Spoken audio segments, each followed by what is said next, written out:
Last lecture के अंदर we have already concluded with the civil law, criminal law and common law. साथ में हमने प्रिंसिपल ऑफ नेचुरल जस्टिस भी complete किया था, याद है सबको? बोलो हाँ, है ना? उसके बाद में we have entered into ministries. Ministries के लिए मैंने आपको सबसे पहले बोला था, मिनिस्ट्रीज का सबसे पहला हेड कौन होता है? बोले एक बार, प्राइम मिनिस्टर। प्राइम मिनिस्टर के नीचे कौन होता है? Cabinet ministers. कैबिनेट मिनिस्टर्स के नीचे कौन होता है? मॉस। मॉस का मतलब क्या होता है? Minister of state. और अगर प्राइम मिनिस्टर किसी मिनिस्ट्री का सेपरेट रिपोर्टिंग चाहता है तो उसे हम क्या कहते हैं? MoS IC. मॉस आईसी का लॉन्ग फॉर्म क्या है? Minister of state with the independent charge. Is it very clear? मैंने आपको हेडिंग डालने के लिए बोला था ministry of finance. Is it very clear? चलो, कल हमने यूपीएससी वगैरह के ऊपर डिस्कशन किया था। आज यूपीएससी के क्रेड की चीजें आपको समझ में आएगी कि कौन कौन सी चीजें मिनिस्ट्री ऑफ फाइनेंस में यूज होती है। Is it very clear? चलो, लिखेगा point number 1। Point number 1, ministry of finance, ministry of finance which is also known as, which is also known as वित्त मंत्रालय। वित्त मंत्रालय। वित्त समझता है क्या? वित्त, वित्त मीन्स मनी, ठीक है? तो ministry of finance which is also known as कौन सा? बोले एक बार, जो है वित्त मंत्रालय is concerned with, is concerned with economy and treasury of the India, is concerned with economy and the treasury of the India.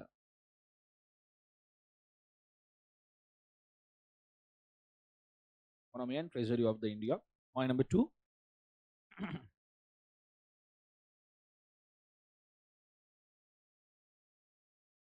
in particular, in particular, in particular, number 2 में in particular, it controls the matters regarding, it controls the matters regarding taxation, taxation, financial legislations,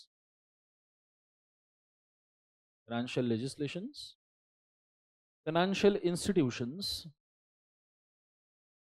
financial institutions,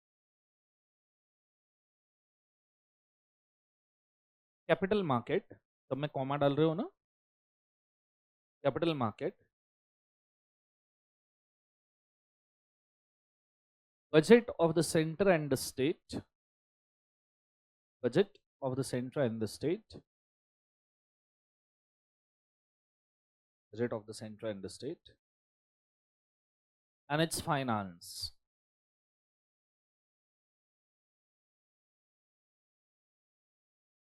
and a finance, full stop.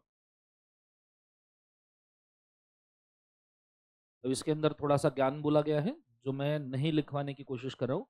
As a chartered accountant, many of your day to day work is impacted by this ministry and proclamations. This ministry is so important, many ministers prefer to hold the portfolio of finance minister also. ठीक है? अब ये दो चीजें exam point of view आप लिख भी सकते हो, नहीं भी लिख सकते हो, डिपेंडिंग, पर इसमें कोई टेक्निकल एक्सेस कोई बहुत बड़ी बात नहीं, ठीक है? सबको मालूम है कि भाई साहब this is a very important ministry और बहुत सारे मिनिस्टर्स इसके पीछे पड़े रहते हैं, पर इसे पीछे पड़ के फायदा नहीं है, उतना ज्ञान भी होना चाहिए. Is it very clear? ये सुनो. बट ठीक है, सेकंड वाला पैरामीटर हम थोड़ा सा लिख सकते हैं, लिखेगा the ministry is having important.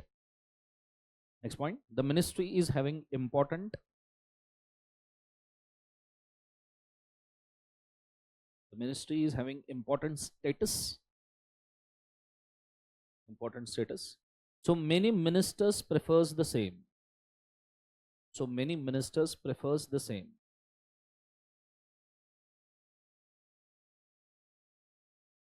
Next point, next point. मुझे बताओ फाइनेंस मिनिस्ट्री के हेड कौन है? निर्मला दीदी, हाँ है ना? और हर फरवरी में वो बजट लेके आती है, सुना है आपने? 1 फरवरी को सब चार्टर्ड अकाउंटेंट सब लोग टीवी के सामने बैठे रहते हैं कि आज दीदी क्या बुलाएगी, सुनो. और फिर आधे लोग गालियां देते हैं, आधे लोग अच्छा बोलते हैं, और फिर पूरा CNBC टीवी स्टॉक मार्केट फलना ढकना सब इधर उधर हो जाता है, बोलो हाँ है ना, इज इट? सो ये फरवरी का बजट फाइनेंस मिनिस्ट्री की तरफ से ही आता है, that's why it is red out by Nirmala ma'am itself, is it very clear? Next one of the main functions of the finance ministry is one of the main functions of the finance ministry is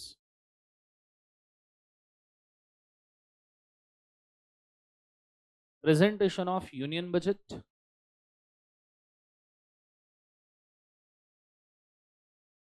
presentation of union budget, which provides allocations, which provides allocations and rate of taxes, etc., which provides allocations and rate of taxes, etc.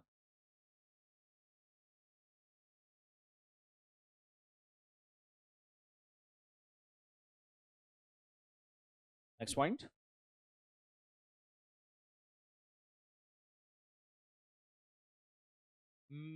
This ministry is controlling,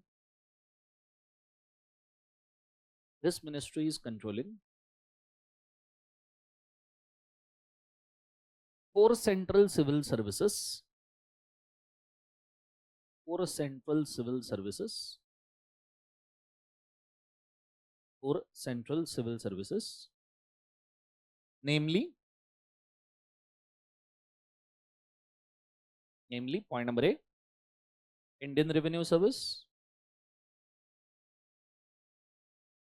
Indian Revenue Service. Point number B, Indian Audit and Account Service, Indian Audit and Account Service.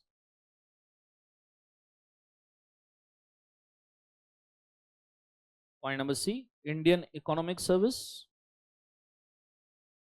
Indian Economic Service. And point number D, Indian Civil Account Service, Indian Civil Account Service.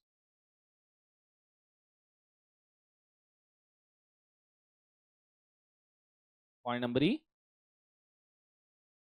Indian Cost and Management Account Service.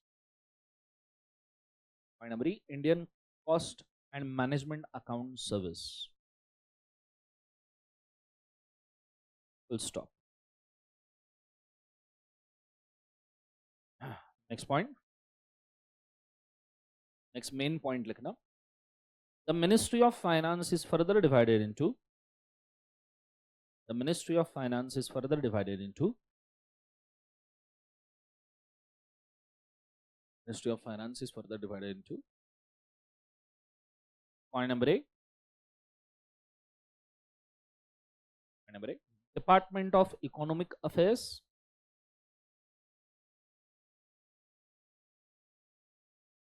Department of Economic Affairs.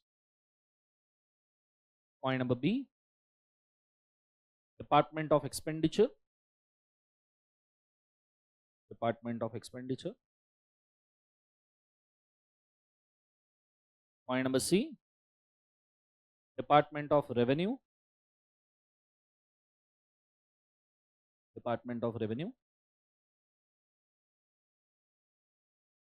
Point number D, point number D, Department of Financial Service,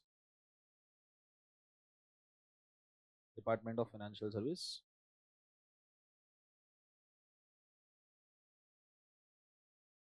E,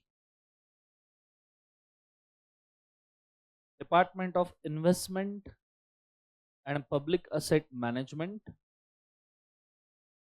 Department of Investment and Public Asset Management.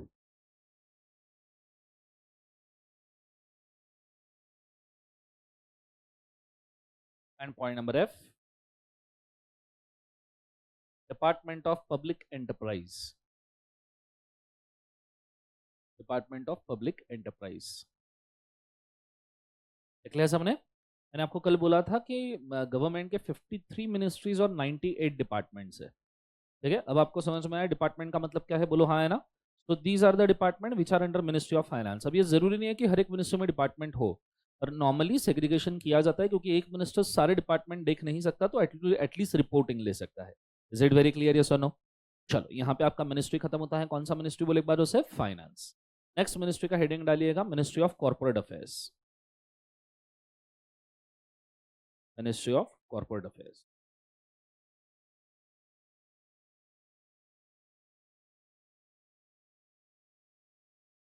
Okay, what do you mean by corporate affairs guys?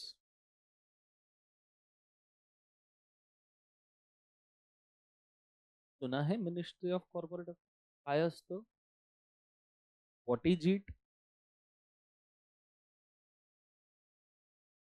फिर वो corporate के जो affair रहते हैं ना, हाँ? क्या? Simple सी बात है, कंपनी एलएलपी रिलेटेड मैटर्स को कौन संभालता है बोले एक बार? Ministry of corporate affairs. What do you mean by corporate? What do you mean by corporates? बोलो सुस्त रत्नो, बोलो। ओके, चल थोड़ा सा डिटेल में समझा दूं इसको, सुनोगे? जोर से बोलो जरा। So to subsection number 11 of the companies act जो हम पढ़ने वाले हैं 2013, इसके अंदर डिफाइन किया गया है what is a body corporate. इसके अंदर क्या डिफाइन किया गया है? Tell me. Body corporate. Body corporate का मतलब 4 पार्ट में डिवीजन होता है। कितने पार्ट में डिवीजन होता है? 4। जिसमें सबसे पहला आता है कंपनीज।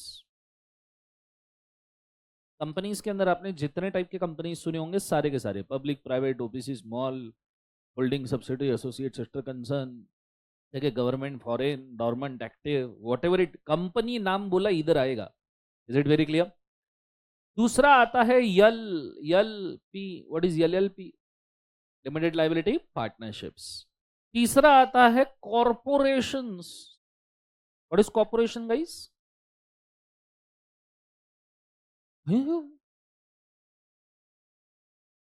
भगवान, कुछ टीवी न्यूज, टीवी तो देखते ही हो तुम, न्यूज वगैरह देखते हो जीवन में? कॉर्पोरेशन कोई नाम पता है? LIC। हाँ sir. Life insurance corporation of India, general insurance corporation of India. बोलो जरा जोर से, रिप्लाई दो। जीवन में ऐसा लग रहा है बाबा जी का प्रवचन चल रहा है, मैं अकेला ही बोल रहा हूँ खुद के साथ में। तो बोलो पहला कौन है? दूसरा? तीसरा? बोल क्या क्या बोल रहे? Companies, LLP, so company, LLP। तीसरा क्या है बोले एक बार उसे? कॉर्पोरेशन। और चौथे आते हैं इंस्टीट्यूशंस। क्या बोले एक बार उसे? जोर से बोलो जरा। जो नहीं बोलेगा ना, मैं मजाक नहीं बोल रहा हूँ, उसको 10-10 बार लिखवाऊंगा जो बुलवा रहा हूँ, याद रखना। ठीक है, सो एक बार जोर जोर से वापस से, क्या है बोले एक बार? दूसरा? और जोर से, और जोर से, प्रेस्टीज पॉइंट हिल जाना चाहिए वापस से। कंपनी यार। What do you mean bye institutions? ICI? अंधेरे में ही सही सही तीर मारा है तुमने। The Institute of Chartered Accountant of India is an institution which is a body corporate which comes under this definition. तो ICAI, ICSI, ICMAI ये सब के सब institutions है। SEBI, Security Exchange Board of India is also an institution. IRDA is also institution. RBI is also corporation institution. ये सारे के सारे कौन सा definition में आते हैं? Body corporate. अब ये बॉडी कॉर्पोरेट है और आप जिस मिनिस्ट्री के बारे में पढ़ रहे हो वो है ministry of corporate affairs. As it is a ministry of corporate affairs, it's control all the 4 of them. तो ये 4 से रिगार्डिंग जितने, ओ बेटा ओ AC जीवन में, बाकी दुनिया गई तेल लेने, वो AC के फ्लैप ही इधर उधर करते रहता है। बेटा कंटेंट पे ध्यान, नहीं तो वहां पे भी AC के फ्लैप ही इधर उधर करता रह जाएगा तू। हाँ, एग्जाम में नहीं, जहां परफॉर्म करने की जरूरत पड़ेगी। नालायक। तो कंपनी, LLP, कॉर्पोरेशन एंड क्या बोले एक बार उसे? Institution. Are you guys understanding? Yes और नो? अब इनसे रिगार्डिंग सारे के सारे laws ministry of corporate affairs में आते हैं। जैसे कंपनीज के लिए कंपनीज एक्ट 2013 ये काय में आएगा? Ministry of corporate affairs. LLP के लिए LLP एक्ट 2008। अब LIC के लिए life insurance corporation of India act 1956। Institutions के लिए जैसे institute of chartered accountants of India act 1949, is it very clear? ये सब के सब कौन कंट्रोल करता है? Ministry of corporate affairs. समझ में आ रहा है? जोर से बोलो सुनो। पहले ये किधर तो भी लिख के रखो, मिनिस्ट्री ऑफ कॉर्पोरेट अफेयर्स के नीचे हेडिंग के अंदर। मुश्किल है, दो चार लोग मेरे को ऐसा लग रहा है रेंगते रेंगते बाहर निकलेंगे अभी ब्रेक में। Everybody done? अच्छा बोलो हाँ है ना? ओके, अब नीचे उसके मिनिस्ट्री ऑफ कॉर्पोरेट अफेयर्स में राइट अप लिख करना शुरू कर देना। पॉइंट नंबर 1, इनका पॉइंट नंबर 1 इतना खतरनाक है, लिखो या नहीं लिखो यही डर है मेरे को। It is Indian government ministry. क्या लिखो इसमें? पॉइंट नंबर 1 में दूसरा शुरू करो, let's go. The ministry is primary concerned with, the ministry is primarily concerned with, the ministry is primarily concerned with administration of the Companies Act, administration of the Companies Act 2013, 2013,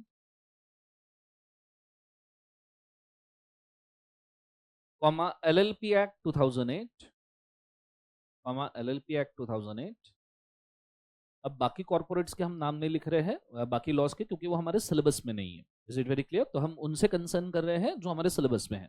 अब ये जो दो बोले हैं ये फाउंडेशन इंटर लेवल पे आपके syllabus में है। एक और लॉ का नाम लिखवा रहा हूँ जो आपको फाइनल लेवल पे आएगा, but ministry of corporate affairs cover करता है, लिखेगा। And insolvency bankruptcy code, and insolvency bankruptcy code 2016, and insolvency bankruptcy code 2016। Point number 2, it is mainly responsible, it is mainly responsible for regulation of Indian enterprise, it is mainly responsible for regulation of Indian enterprise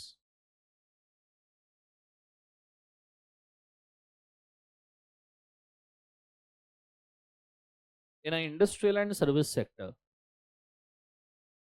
regulation of Indian enterprise in an industrial and service sector।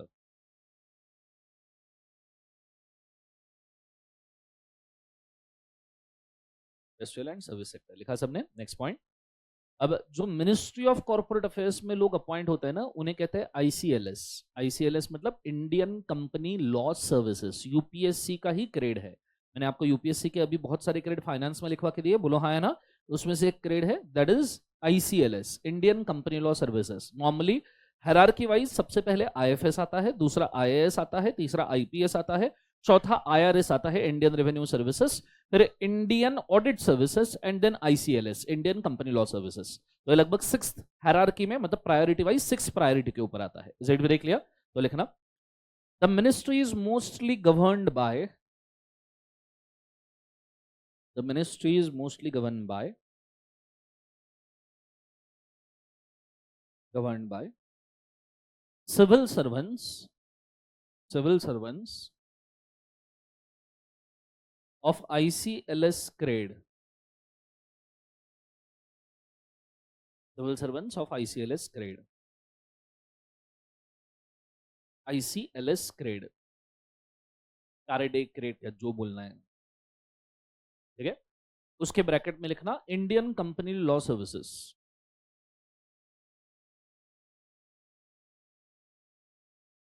Bracket में Indian company law services. Company law services, corporate law service बात ही की है। नीचे अगला,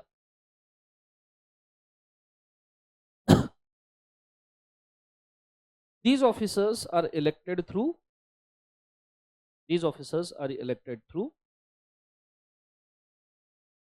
these officers are elected through UPSC exams, UPSC exams, UPSC exams। next point, next point, highest post of MCA, highest post of MCA as a civil servant, is a Director General of Corporate Affairs. Director General of Corporate Affairs. Director General of Corporate Affairs. Bracket में DGCOA. Bracket में DGCOA. लिख लिया इस सबने? बोलो हाँ या ना? चलो, सो यहाँ पे मिनिस्ट्री ऑफ कॉर्पोरेट अफेयर्स भी होता है खत्म. अब उसके बाद में हम जाने वाले हैं कौन सा मिनिस्ट्री के ऊपर? Home ministry. ठीक है, मुझे एक 2-5 मिनट्स देना, मुझे एडमिन से मैसेज आया है, मैं जस्ट 5 मिनट्स में आता हूँ. ओके, अब अगली मिनिस्ट्री के ऊपर हम जा रहे हैं, ध्यान दीजिएगा. Next ministry is a home ministry. So लिखिएगा ministry of home affairs. Home ministry सुना है सबने? क्या होता है? क्या?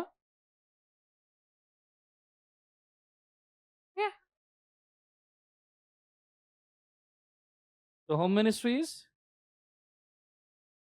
गृह मंत्रालय सुना है? कौन है हेड? अमित शाह जी. सुना है सबने? बोलो हाँ है ना? ओके, होम मिनिस्ट्री किस चीज के लिए रिस्पॉन्सिबल होता है गाइस? सबसे पहले तो internal security, internal affairs management, और देश के अंदर डिसिप्लिन जो बना के रख सकता है या देश के अंदर शांति जो बना के रख सकता है, उसे हम कहते हैं home ministry. Is it very clear? Yes और नो? अब होम मिनिस्ट्री के ना कुछ डिपार्टमेंट्स होते हैं, जैसे हमने मिनिस्ट्री ऑफ फाइनेंस के डिपार्टमेंट देखे थे, होम मिनिस्ट्री के जैसे इन डिपार्टमेंट्स के नामों से आपको समझ में आ सकता है कि होम मिनिस्ट्री क्या क्या काम करता है. Border management is in the hands of home ministry. हालांकि बहुत सारे लोगों को ये लगता है कि भाई साहब border management is in the hand of ministry of defence. नहीं, border management is in the hands of home ministry. आपने कभी BRO सुना होगा, बॉर्डर रोड ऑर्गेनाइजेशंस. ठीक है, अब नेशनल हाईवे मिनिस्ट्री के अंदर नितिन गडकरी जो आते हैं वो नेशनल हाईवेज कंस्ट्रक्ट करते हैं. BRO constructs the border highways. Is it very clear? अगर आप लेह लद्दाख वगैरह कभी ट्रिप पे जाओ, जाना चाहिए जीवन में एक बार. ठीक है, सो अगर लेह लद्दाख वगैरह ट्रिप के ऊपर जाओ तो वहां सारे रोड्स BRO के बांधे हुए हैं, which are actually controlled by the home ministry as well as the highway ministry together. Because control के लिए होम मिनिस्ट्री चाहिए, पर आपको रिसर्च डेवलपमेंट कंस्ट्रक्शन वगैरह वर्क्स के लिए हाईवे मिनिस्ट्री का साथ में संगठन होना जरूरी है. Is it very clear? Yes और no? Second is the department of internal security, जिसको हम इंटेलिजेंस एजेंसीज वगैरह कहते हैं, जो BRF होता है. ठीक है, ये सब के सब लोग काय के अंदर आते हैं? Home ministry. फिर अब जब से आर्टिकल नंबर 370 हटाया गया है, तब से एक और डिपार्टमेंट बनाया गया है, department of Jammu and Kashmir, Leh and Ladakh. ठीक है, बिकॉज इनको यूनियन टेरिटोरीज डिक्लेयर कर दिया था. अभी अभी इनको वापस से स्टेट इलेक्शंस वगैरह लेके वहां पे गवर्नमेंट सेटअप करने की कोशिश की जा रही है. बट बेसिकली इनके लिए सेपरेट 2 डिपार्टमेंट्स इसलिए बनाए हैं क्योंकि अभी अभी 370 की वजह से उनको हमने यूनियन टेरिटोरीज में डिक्लेयर किया था. Then department of the home affairs, मतलब गृह शांति और गृह मंत्रालय, जो एडमिनिस्ट्रेशन वाले वर्क है वो सारे के सारे. Department of official languages, main official languages को प्रमोट करने का काम ये होम मिनिस्ट्री करता है. उसके अंदर 3 आते हैं, ऑफिशियल लैंग्वेज डिपार्टमेंट में 3 आते हैं. द सेंट्रल ट्रांसलेशन ब्यूरो, आपने कई बार देखा होगा प्राइम मिनिस्टर के साथ में ट्रांसलेटर्स जाते हैं, ठीक है, अलग अलग देशों में, वो बिलोंग करते हैं from central translation bureau. Second is the Hindi training institute, मतलब हिंदी भाषिक लोगों को बढ़ावा देने के लिए there is a training institute specifically. अब कल का ही अमित शाह जी का स्टेटमेंट है, मतलब आपने शायद उसको देखा होगा या नहीं देखा होगा, I am not sure. Amit Shah ji ने बोला है कि जो लोग अभी भी इंडिया में रह के इंग्लिश में बात करते हैं और द जो भी बिजनेस या किसी भी कंसर्न के लिए, तो हम एक ऐसा राष्ट्र बनाने की कोशिश करेंगे कि 5-6 साल बाद इन लोगों को इन्फेरियर लगेगा अगर वो सबके बीच में इंग्लिश बोलते हैं तो. That is a bold statement हुई. बट अगर आप देखो किसी भी सक्सेसफुल कंट्री को, if you see any developed country, you will observe हर डेवलप कंट्री खुद ही के लैंग्वेज में बात करती है, वो इंग्लिश में बात नहीं करती. चाइनीज लोग कभी भी आपको इंग्लिश में बात करते हुए नहीं देखेंगे. चाइनीज में कैंटनीज या मैंडनीज 2 ही लैंग्वेज चलती है. इवन वहां पे इंग्लिश बंदा गया तो उसको ट्रांसलेटर, मोबाइल ट्रांसलेटर्स यूज करने पड़ते हैं चाइनीज लोगों से बात करने के लिए. रशियंस कभी भी खुद की लैंग्वेज छोड़ के बात नहीं करते. आप देखो ब्रिटेन्स वाले, अब उन्होंने इंग्लिश ईजाद की है तो वो तो इंग्लिश में बात करेंगे, पर ब्रिटिश बाकायदा ब्रिटिश इंग्लिश में ही बात करते हैं. यूएस वालों का एक्चुअली कोई लैंग्वेज नहीं है, तो यूएस भी इंग्लिश में बात करता है, पर आप डेवलपिंग कंट्री जर्मनी वाले लोग सिर्फ जर्मन में बात करते हैं, जापानीज लोग सिर्फ जापानीज में बात करते हैं। Are you guys understanding, yes और नो? तो जितने भी डेवलप कंट्रीज है, आप उनका एक बेसिक कैरेक्टरिस्टिक्स देखोगे कि वो खुद ही के लैंग्वेज में बात करते हैं, दूसरे लैंग्वेज को भाव ही नहीं देते। Are you guys understanding? So इस वजह से देर इज ऑल्सो, पता नहीं ये सही है गलत है, बिकॉज इंडिया तो सारे लैंग्वेज ही अडॉप्ट करते चल रहा है, ठीक है? तो ऐसे सिचुएशन में वेदर इट इज राइट और wrong, I am not a person जो इसके ऊपर जजमेंट दे, but it is a bold statement to be given by the home minister कि हम 5-10 सालों में ऐसा राष्ट्र बना देंगे जहां पे इंग्लिश बात करने से आपको इन्फीरियर लगेगा, ठीक है? अब क्या कॉन्सिक्वेंसेस है उसके, हो सकता है अच्छे भी आए, हो सकता है नहीं भी आए, वी नेवर नो, ठीक है? Then department of census operation, census operation मतलब जनगणना, ठीक है? कि कितने लोग हैं, कौन से कास्ट के कौन से लोग हैं। राहुल गांधी जी ने लास्ट इलेक्शन के अंदर सेंसस ऑपरेशन का मुद्दा बनाया था इलेक्शन लड़ने के लिए, ठीक है? कि मैं जाति गणना करवाऊंगा और उसके हिसाब से देश को ढालने की कोशिश करूंगा। Is it very clear? So this is how the home affairs ministry actually works.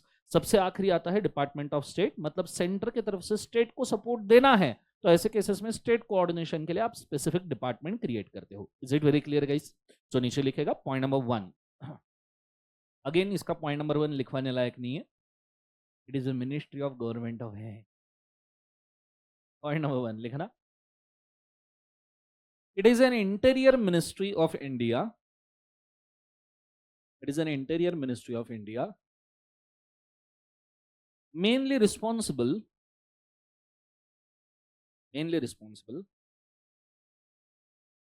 for maintenance of domestic security. Interior Ministry of India mainly responsible for maintenance of domestic security and policies.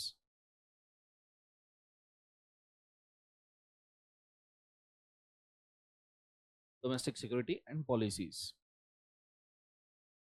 Point number 2, the Home Ministry is governed by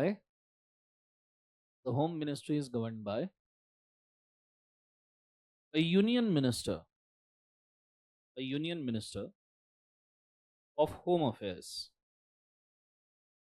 Union Minister of Home Affairs. Next point.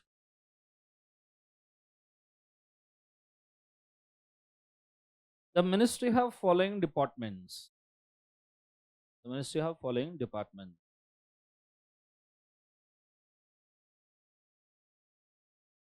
Ministry of following departments. Point number 8. Department of Border Management. Department of Border Management. Point number B. Point number B. Department of Internal Security. Department of Internal Security. Point number C. Department of Jammu Kashmir and Ladakh Affairs.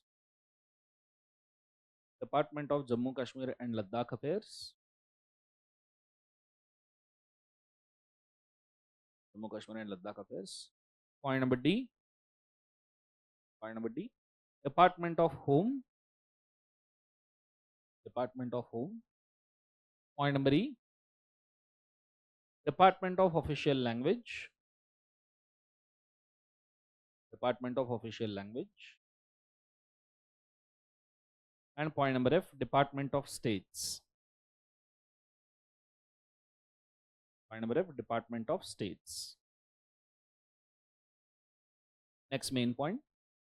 The Department of Official Language. The Department of Official Language is further divided into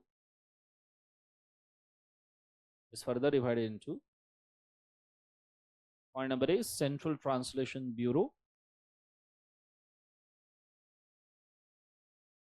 Central Translation Bureau. Point number B, Hindi Training Institute.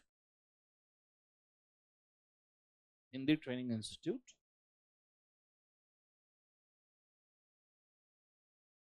And point number C, Directorate of Census Operation. And number C, Directorate of Census Operation. Full stop.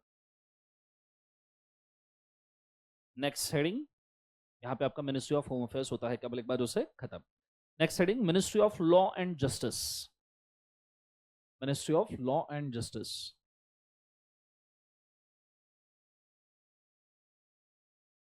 Okay, what is law and justice ministry? India में सारे laws declare करने का जो power है, सारे laws implement करने का जो पावर है, वो आता है ministry of law and justice के पास। जितने भी कोर्ट ऑफ लॉज होते हैं, जितने भी जुडिशियल सिस्टम होते हैं, ये सारे के सारे किसको सर्व करते हैं? Ministry of law and justice को। सो उसके अंदर लिखेगा point number 1, again Y point है, the ministry deals with, the ministry deals with management of legal affairs, management of legal affairs,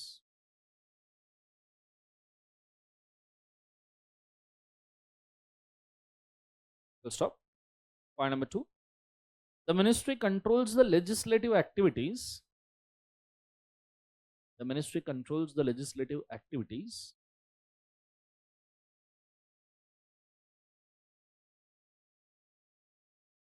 legislative activity. Point number next, the ministry controls administration of justice, the ministry controls administration of justice,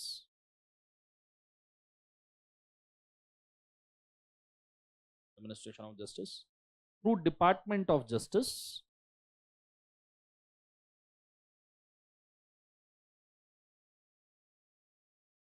through department of justice. Next point, the ministry have one more department of legal affairs,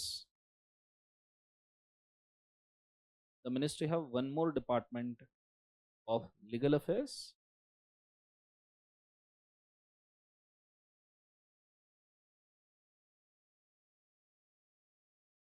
concerned with drafting of various laws, department of legal affairs concerned with drafting of various laws and bills, drafting of various laws and bills to be passed at parliament, bills to be passed at parliament. Full stop.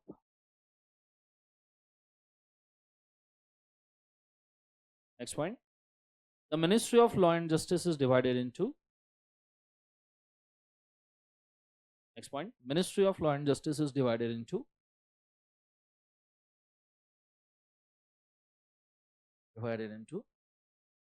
point number A, point number A, department of legal affairs, department of legal affairs. Point number B, legislative department, legislative department. अच्छा, legal affairs वाले क्या करते हैं? Legal affairs वाले law को या bill को draft करते हैं। याद है हमने लॉ पास करने का प्रोसेस देखा था, उसमें सबसे पहला स्टेप हमने क्या देखा था? Drafting of bill. याद है? वो बिल ड्राफ्ट करने के लिए सबसे ज्यादा सपोर्ट करता है department of legal affairs. Is it very clear? Legislative department law को इंप्लीमेंट करने की कोशिश करते हैं, ठीक है। एंड डिपार्टमेंट ऑफ जस्टिस, ये जो जज होते हैं या कोर्ट होते हैं, इनको मैनेज करने की कोशिश करते हैं। Is it very clear? तो नीचे लेजिस्लेटिव डिपार्टमेंट लिखा, C department of justice, department of justice, ठीक है। अब चाहूं अगर मैं तो इसके ऊपर मैं आपको और भी कंटेंट लिखवा के दे सकता हूं, बट टू टेल यू उसके ऊपर आपको मार्क्स मिलेंगे नहीं, उल्टा उससे कटेंगे, क्योंकि आपके इंस्टीट्यूट के मॉड्यूल आंसर के अंदर वो नहीं होगा। Is it very clear? Yes और नो? जैसे अब ये डिपार्टमेंट क्या काम करते हैं मैं आपको लिखवा दूं, तो हो सकता है फर्स्ट रिवीजन में आप उसको याद रख लो और एग्जाम में जाके लिख दो, जो नहीं करना चाहिए। Your answer should strictly match with the module for the purpose of earning the marks. Is it very clear? Yes और नो? बट मैं आपको कुछ चीजें दिखा दूं, मतलब हमने इसको पढ़ा है प्रैक्टिकल लेवल पे, क्या हमारे इतने काम में आता है कि इतने सारी मिनिस्ट्रीज हमने अभी अभी लिखे भाई साहब, पर क्या सच में ये मिनिस्ट्रीज उतने अच्छे से या इफिशिएंटली वर्क करते हैं? Is a question of fact. Is it? Yes और नो? सो एक बार देखते हैं, let's go for the first ministry, ministry of corporate affairs, जो हमसे ज्यादा कंसर्न लगता है, ठीक है। सो ये है ministry of corporate affairs government of India का पोर्टल, ठीक है, जिसके अंदर पहले तो आपको मोदी जी दिखेंगे मन की बात में, ठीक है। अब सी मैं किसी पॉलिटिकल पार्टी के फेवर में नहीं हूं, मैं किसी को वोट नहीं करता और सबके फेवर में हूं, ठीक है, लेट्स गो। सो अब ये जो है ministry of corporate affairs, head है निर्मला सीतारामन मैम, और आप देखोगे कि as a prime minister nearly हर मिनिस्ट्री के पेज के ऊपर propaganda as a prime minister चलता ही है, because prime minister is considered to be head of all ministries. Is it very clear, yes और नो? बट बाकी उन्होंने और भी चीजें मेंशन करके रखी है, अलग अलग एरियाज। अब अगर हम मिनिस्ट्री ऑफ कॉर्पोरेट अफेयर्स की बात करें कि about ministry of corporate affairs की, कौन है मिनिस्ट्री ऑफ कॉर्पोरेट अफेयर्स, तो आप वहां पे क्लिक करके रख सकते हो कि मिनिस्ट्री ऑफ कॉर्पोरेट अफेयर्स में क्या क्या है। रोल्स एंड रिस्पॉन्सिबिलिटीज, ऑर्गेनोग्राम मतलब हायरार्की, देन एमसीए हेडक्वार्टर्स कहाँ पे है, विजन डॉक्यूमेंट क्या है, एमसीए का इंडक्शन मटेरियल क्या है, सिटीजन्स चार्टर क्या है, सिटीजन चार्टर मतलब सिटीजन्स इस मिनिस्ट्री से क्या क्या फायदा उठा सकते हैं। If you go to roles and responsibilities, तो मिनिस्ट्री ऑफ कॉर्पोरेट अफेयर्स क्या क्या काम करता है, तो उसके अंदर आप देखना कौन कौन से एक्ट कवर है। कंपनीज एक्ट का मैनेजमेंट तो मैंने आपको लिखवा के दिया, देन एलएलपी एक्ट का मैनेजमेंट, ठीक है। अगर आप थोड़ा सा ध्यान दोगे ना तो ये लगभग आपने जो पॉइंट लिखा है ये यहीं से कॉपी किया है ऐसा लगता है, ठीक है। उसके बाद में कंपटीशन एक्ट का management, then there is institute of chartered accountants of India, company secretaries and institute of cost and works accountants of India का मैनेजमेंट। ये तीनों institute ministry of corporate affairs में आते हैं, बिकॉज तीनों इंस्टीट्यूशंस बॉडी कॉर्पोरेट है। Is it very clear? And then there is a partnership act का थोड़ा बहुत मैनेजमेंट, क्योंकि पार्टनरशिप के रजिस्ट्रेशंस भले ही फर्म रहे पर उसके रजिस्ट्रेशंस आरओसी के अंडर होते हैं। Then there is registration act and donations of the national funds act. तो इतने एरियाज को ये मैनेज करता है, बस सिर्फ इतना नहीं। आप अगर एक्ट और रूल्स वाले एरिया के अंदर आ जाओगे तो आपको पता चलेगा मिनिस्ट्री ऑफ कॉर्पोरेट अफेयर्स कितने एक्ट्स को मैनेज करता है। See this, ministry of corporate affairs companies act को मैनेज करता है, कंपटीशन एक्ट को मैनेज करता है, limited liability partnership act, the partnership act, insolvency bankruptcy code, मैंने आपको एक और नाम लिखवा के दिया था, then chartered accountants act, cost accountants act, company secretaries act, societies registration act and companies donation of national fund 1951। इतने सारे एक्ट्स का हेड या ये सारे एक्ट्स के एडमिनिस्ट्रेशन का decision ministry of corporate affairs लेता है। पर इसमें से हमारे सिलेबस में उन्होंने सिर्फ 3 ही एक्ट दिए हैं, मुझे पता नहीं क्यों। एक्चुअली मेरे हिसाब से ये सारे लिखवानी चाहिए है, मतलब अगर तुम मॉड्यूल ड्राफ्ट कर रहे हो इंस्टीट्यूट का और तुम्हारी इंस्टीट्यूट खुद मिनिस्ट्री ऑफ कॉर्पोरेट अफेयर्स के अंदर आती है, तुमने ये सारा लिखवाना चाहिए। पर बोले उन्होंने सिर्फ 3 एक्ट है। Is it very clear? Which is मुझे नहीं लगता ये सही है करके, बट ठीक है fine. Ministry of corporate affairs क्या क्या सर्विसेज देती है, तो कभी अगर आप इंटर मतलब ऑब्वियसली आप कभी नहीं, ऑब्वियसली जब आप इंटर पे जाओगे तो आपको इसके ऊपर काम करना पड़ेगा। एंड एमसीए सर्विसेज में यहाँ पे सारी सर्विसेज मेंशन की करके रखी है। आप किसी भी कंपनी का डाटा, हालांकि हम कंपनीज एक्ट में इसके अंदर जाने ही वाले हैं, किसी भी कंपनी या डायरेक्टर का डाटा आप इस एमसीए के एडवांस सर्च ऑप्शन या नॉर्मल सर्च ऑप्शन के साथ सर्च कर सकते हो। ड्यूरिंग द कंपनीज एक्ट मैं आपको कंपनी सर्च भी करके दिखाऊंगा, डायरेक्टर्स भी सर्च करके दिखाऊंगा, और ये भी दिखाऊंगा कौन से डायरेक्टर कौन से कंपनीज में कितने पोजीशन होल्ड करते हैं। Is it very clear? तो ये भी आपको सर्विसेज मिलती है। बाकी डाटा एंड रिपोर्ट्स है, ई कंसल्टेशन है, एफएक्यूज है, कॉन्टैक्ट अस है। अगर हम कॉन्टैक्ट अस में जाए तो मिनिस्ट्री ऑफ कॉर्पोरेट अफेयर्स के अंदर मैंने आपको बोला था DGCOA is the highest officer. Is it? See this, DGCOA, director general of corporate affairs. आप इसके ऊपर क्लिक कीजिए। This is Sanjay Shauri who is a DGCOA. मतलब इतना भिखारी हालत है फिलहाल कि उसका फोटो भी नहीं लगा सकते हैं ये, ठीक है। मतलब अभी मतलब उधर मन की बात में मोदी जी का फोटो, इधर डीजीसीओए ने क्या पाप किया जीवन के अंदर, ला दे लगाओ भाई, उसका फोटो बहुत जरूरी है जीवन के अंदर। Highest post ministry of corporate affairs, जिस देश में 28 लाख कंपनीज है, तुम उस director general of corporate affairs का फोटो नहीं लगा सकते, मतलब शर्म की बात है जीवन में, ठीक है। अच्छा ऐसा तो नहीं है कि भाई बहुत ही प्राइवेसी वाला जीवन का मैटर होगा, किधर ना किधर तो सोशल मीडिया पे फोटो चल ही रहा होगा ना उसका, हाँ है ना। एनीवेज, सो डीजीसीओ है, डीजीसीओ के बाद देयर आर 7 रीजनल डायरेक्टर्स, ये हम कंपनीज एक्ट में वापस देखेंगे। Then there are 25 ROCs, the registrar of company, जिसमें फर्म का रजिस्ट्रेशन, एलएलपी का रजिस्ट्रेशन, कंपनीज का रजिस्ट्रेशन होता है। Then there are official liquidators, ठीक है। फर्दर वो और छोटे छोटे पार्ट्स के अंदर डिवीजन किया जाता है मिनिस्ट्री ऑफ कॉर्पोरेट अफेयर्स का। So this is the ministry of corporate affairs. इसको हम और डिटेल लेवल पे देखेंगे कंपनीज एक्ट के सिलेबस के अंदर। Is it very clear? ऐसा ही आप चाहो तो आप जा सकते हो डिपार्टमेंट ऑफ होम, यूट्यूब पे क्यों गए हम, ऐसा ही हम जा सकते हो डिपार्टमेंट ऑफ होम अफेयर्स के ऊपर, सो जिसे हम, या फिर मिनिस्ट्री ऑफ फाइनेंस देखते हैं पहले।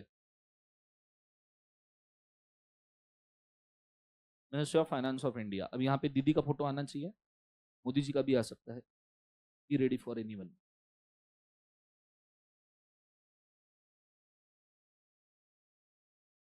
समझ में आ रहा है सबको? हाँ है ना, सेम फोटो है, मन की बात वाला, सारे सारे मिनिस्ट्री पे सेम फोटो चल रहा है, ठीक है। चलो फाइन। नीचे अब यह है department of financial services, basically department of financial service. एक मिनट,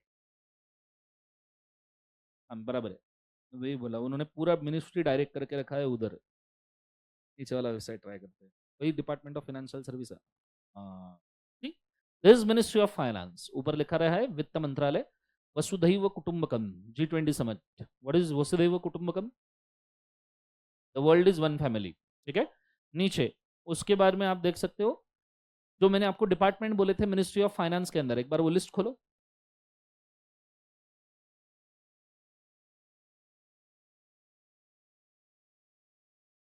दिख रहा है?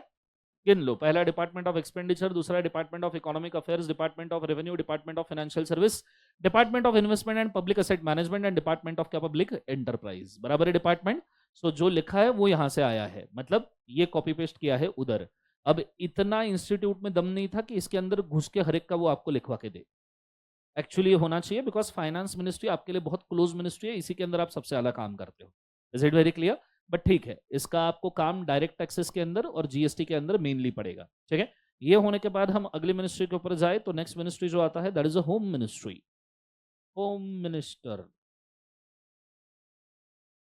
आदेश बांधे, मिनिस्ट्री ऑफ होम अफेयर्स, वो टॉर्चर सीरियल था। और नहीं तो क्या यार, आदमी किसी के भी घर में घुस जाता था वो। So ministry of home affairs Gandhi ji, and then there is मोटा भाई। ठीक है, मतलब आप देख सकते हो मिनिस्ट्री ऑफ होम अफेयर्स के अंदर division of ministry of home affairs mention किया है, department of home affairs mention किया है, मिनिस्ट्री ऑफ होम अफेयर्स। तो डिपार्टमेंट के अंदर डिपार्टमेंट छोड़ के बाकी सब दिया है। क्यों? आइए, चलो फाइन, और देखते हैं कि इधर किधर मिलता है नोटिफिकेशन अबाउट अस में कुछ।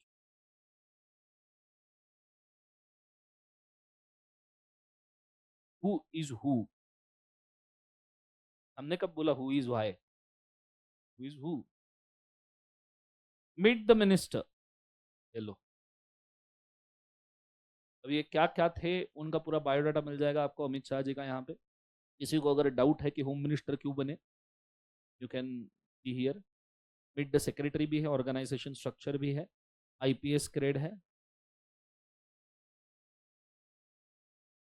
अरे है ना होम सेक्रेटरी, अरे सेक्रेटरी मत,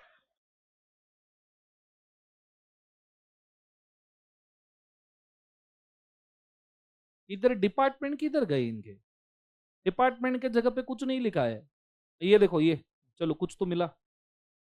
सी दिस डिपार्टमेंट, चलो निकालो वो लिस्ट होम मिनिस्ट्री का। डिपार्टमेंट ऑफ कौन सा मैनेजमेंट है? Border, dealing with the management of borders. Wow, department of border, ये मिनिस्ट्री के वेबसाइट पे। तो नो डाउट कि इंस्टीट्यूट ऐसा क्यों लिखता है कि this is a ministry of government of India, क्योंकि इधर ये लिख रहे हैं ना, department of border management deals with the management of borders and the coastal area of borders, strengthening the border guarding and creation related to infrastructure of the border areas development। दूसरा department of internal security देखा है हमने। तीसरा department of Jammu Kashmir Leh Ladakh, बोलो हाँ है ना। उसके बाद में dealing with the president, vice president, prime ministers, ministers and governors, dealing with implementation of provision of consultation of the official language department हमने देखा है, बोलो हाँ है ना। देन देर इज टेररिस्ट वगैरह से फाइट करना है, इंटरनल स्टेट रिलेशन मेंटेन करना है, डिपार्टमेंट ऑफ स्टेट्स आता है, बोलो यस और नो।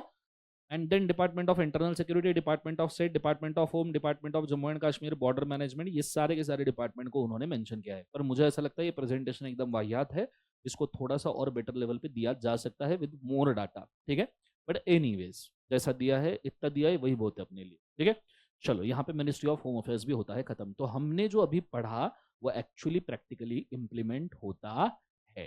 सब समझ में आ रहा है पक्का सबको? जोर से बोलो यस और नो। चलो फाइन, चलिए शुरू करते हैं, फोकस करना अच्छे से।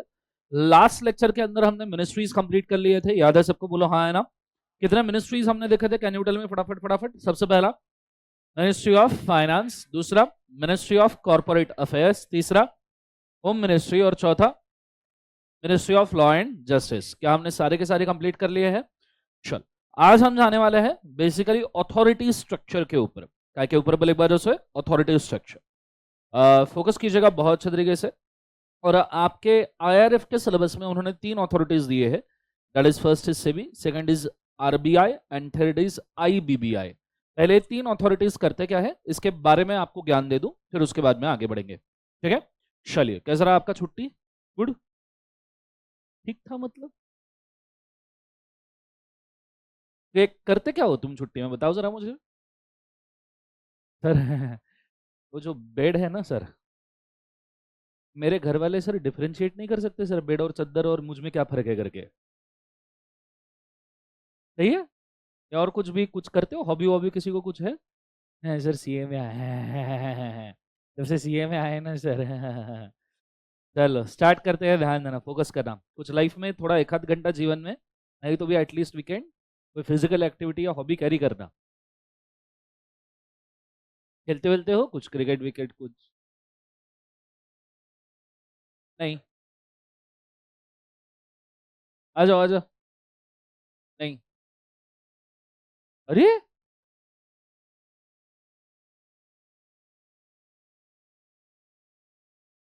नहीं, जब तक पढ़ा नहीं रहा हूं तब तक दिक्कत नहीं। ओके, सो खेलते वेलते हो कुछ, क्या खेलते हो? सर मेरा फेवरेट गेम है सर, बेर पे पड़े पड़े रील्स को चेक करना। मेरा सर टारगेट होता है 1 घंटे में 60, उसके सिवा सर मन नहीं भरता मेरा।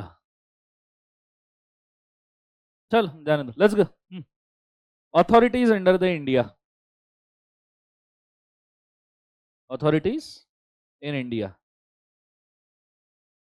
ठीक है। अब वैसे तो इंडिया में बहुत सारे अथॉरिटीज है, पर बेसिक आपको 3 ही अथॉरिटी का स्ट्रक्चर यहाँ पे बोला है। So I am bound by the institute module, वरना ज्ञान की गंगा बहा देता यहाँ पे मैं, पर वो ज्ञान की गंगा से आपको मार्क्स नहीं मिलेंगे, बट स्टिल जहां जहां पे जरूरी है एटलीस्ट ये 3 अथॉरिटीज के लिए भी मैं सारी की सारी चीजें आपको मेंशन करने की कोशिश करूंगा। एज यूजुअल टेक्स्ट जो है इंस्टीट्यूट का वो हम बाद में देखेंगे, first we will try to understand what these kind of authorities are. You guys ready?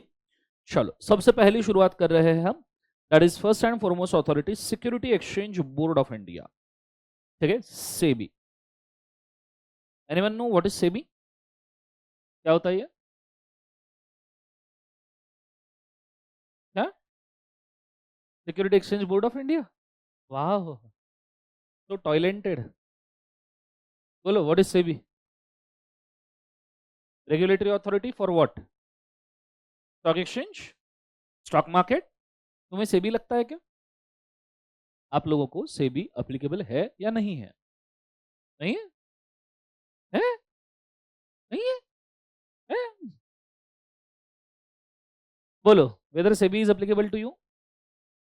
Okay, थोड़ा सा ब्यौरा बोलता हूँ, थोड़ा सा ज्ञान बोलता हूँ, फिर उसके बाद में आगे बढ़ेंगे, ठीक है।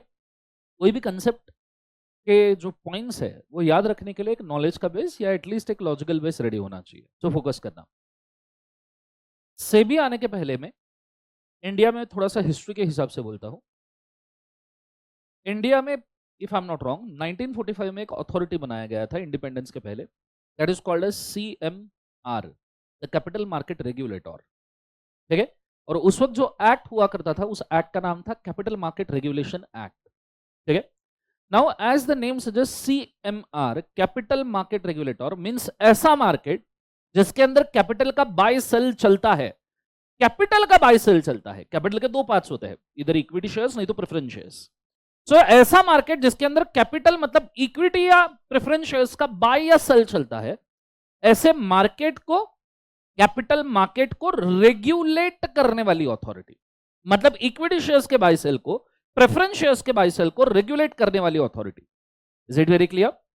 ये अथॉरिटी काफी कमजोर दिल की अथॉरिटी थी, मतलब इसके अंदर कोई फ्रॉड वॉर्ड कर दे तो अथॉरिटी खुद पहले डर जाती थी, ठीक है, उसकी फटके हाथ में आती थी, लोगों को क्या ही संभालेगी। तो 1988 में first time security exchange board of India का इजाद किया गया, जिसने CMR को सुपरसीड कर दिया, CMR को रिप्लेस कर दिया।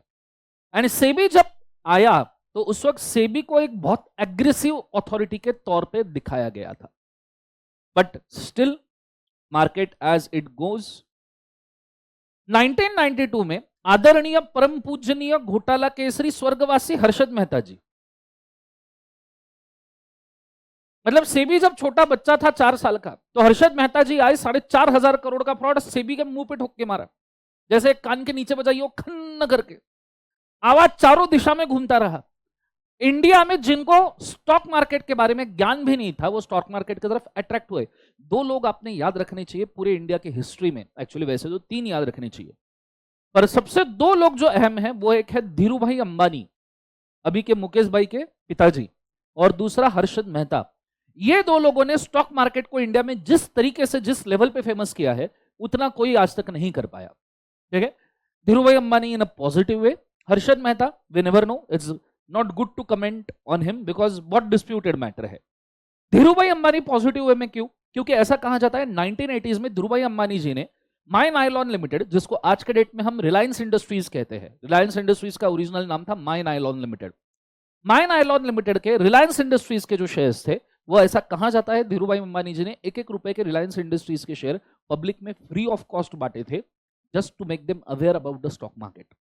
Is it very clear? और ऐसा कहा जा, मतलब ऐसा है कि जिन लोगों ने वहां से लेकर आज तक के वो शेयर होल्ड करके रखे, दे आर एक्चुअली मिलियंस, क्योंकि उसके ऊपर बोनस शेयर्स, उसके ऊपर फर्दर एप्रिसिएशन, फिर उसके ऊपर मार्केट में लिस्टिंग, बहुत सारी चीजें हुई। मतलब ऐसा कहते हैं लोगों के घर बस गए, बेटियों की शादी कर दी, बच्चों के करियर सेट कर दिए।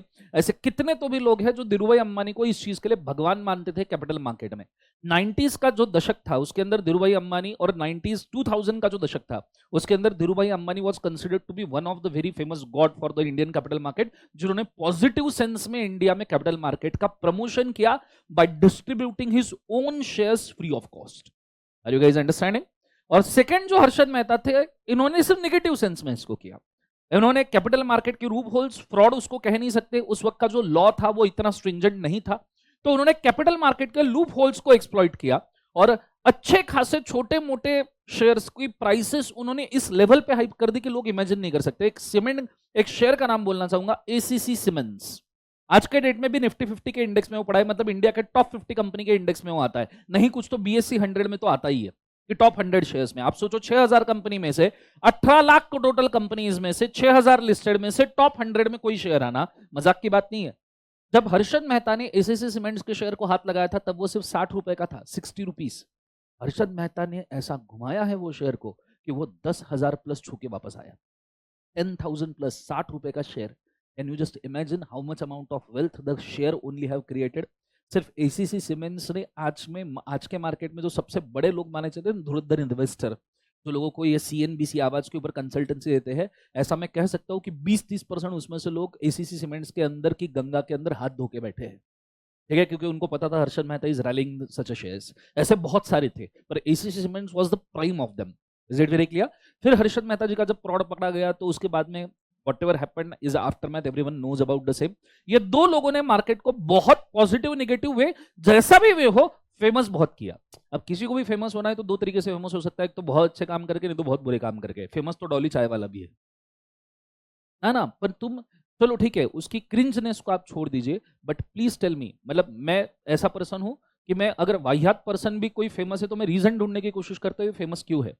इट्स नॉट ईजी, वो क्रिंजनेस छोड़ दो, वो मुझे भी पसंद नहीं, but it's not easy to wear the same suit and boot, to keep the same hairstyle and to distribute every single day a cup of tea, that 2000 cup of teas every day with the same suit boot and present himself at the same chai tapri। जब लोग आपको starting में गाली देना शुरू करेंगे वहां से लेके आज तक के, इट्स नॉट इजी। मतलब वो बंदे ने खुद के दिल पे क्या ही पत्थर रखा होगा उसको खुद को पता। स्टार्टिंग में जब ये अजीब हरकतें कर रहा होगा तो आप सोचो कि उसको लोगों ने कितनी गालियां दी होगी, बट दैट वर्कड। ठीक है, मतलब ऐसा कहते थे वहां पे चाय टपरी पे जब लोग सिगरेट पीते थे, या बंदा उनकी सिगरेट लाइट करके देता था। You guys understand? सिगरेट पीना अच्छी बात नहीं है, ठीक है, एसएम सर से मत पूछना, ठीक है। सो बेसिकली अगर देखा जाए तो ये बंदा लाइट करके, अब अपने अपने चॉइसेस है, everyone has his, SM sir has his own life भाई, ही लिव्स फ्लैम्बॉयंटली, मतलब he is very explosive person, ठीक है, एक्सट्रोवर्ट पर्सन है, वो खुद को प्रेजेंट करने में कभी शर्म नहीं करते। हम थोड़े से इंटू, मैं तो एग्जैक्ट अपोजिट हूँ, ठीक है। सो बेसिकली देखा जाए तो आप सोचो इट्स नॉट इजी कि तुम एवरीडे सूट बूट पहन के उसी जगह जाके सबको चाय डिस्ट्रीब्यूट कर रहे हो, लोगों की सिगरेट लाइट कर रहे हो, day in day out without even a holiday. चलो क्रिंजनेस छोड़ दो, कंसिस्टेंसी का क्या? And please do understand, in a life you are paid for the consistency, you are not paid for the smartness. मैं आपको एक बहुत सिंपल सवाल का जवाब पूछना चाहूंगा, थोड़ा सोचना। आपके हाथ में अगर 10 लाख रुपए है आज के डेट में, अभी इस वक्त, और आपके सामने दो लोग हैं, the most smartest guy in the room and the most consistent guy in the room, please tell me तुम किसके ऊपर पैसा लगाओगे? कहां गया स्मार्टनेस? Very smartness. कोई भी स्मार्ट पर्सन के ऊपर बेट नहीं करता। जो बेट करते हैं वो कंसिस्टेंट पर्सन पे बेट करते हैं, क्योंकि उनको पता है कि स्मार्टनेस ऊपर नीचे हो सकता है पर कंसिस्टेंसी कभी भी कम नहीं होगी। Now please do understand the potential. वो सालों से ये कर रहा है, पिछले 10-15 सालों से सेम चीज, क्रिंजेस में गया तेल लेने, तुम पॉजिटिव चीज में ये करके दिखाओ, काफी है। Is it very clear? तो मार्केट को मूव करने वाला पॉजिटिव भी होता है, नेगेटिव भी होता है। Is it very clear? पर दोनों ने काम एक अच्छा किया कि इंडिया में कैपिटल मार्केट को बढ़ा के रख दिया। इसके एडिशन में एक पर्सन था, he govern the capital market from 1925 till 1980s। उनका नाम था फिरोज जी जमशेद जी झिझी बॉय। ठीक है, ही इज अ फारसी गाय। एक बार वापस से नाम बोलता हूं, फिरोज जी जमशेद जी झिझी बॉय। ऐसा कहा जाता है 1925 में इंडिया में जब कैपिटल मार्केट का लॉ भी नहीं था, ये तो 1945 में सीएमआर आया, पर जब इंडिया में कैपिटल मार्केट का लॉ भी नहीं था तो Phiroze ji Jamshed ji Jeejeebhoy was considered himself as a person to be a law. उनके मुख से जो निकलता था, उनके जुबान से जो निकलता था, उसको लोग लॉ समझते थे। ब्रोकर सब ब्रोकर्स उनको मार्केट में भगवान मानते थे। जो वो बोलते थे वो कैपिटल मार्केट का रूल बन जाता था। और उन्हीं के ट्रिब्यूट में आज के डेट में बॉम्बे स्टॉक एक्सचेंज की जो बिल्डिंग है, it's called PJ towers, Feroze ji Jamshed ji towers. Are you guys understanding? ये तीन लोग ऐसे थे, इन्होंने इंडियन कैपिटल मार्केट का चेहरा मोहरा चेंज करके रख दिया। Are you guys understanding?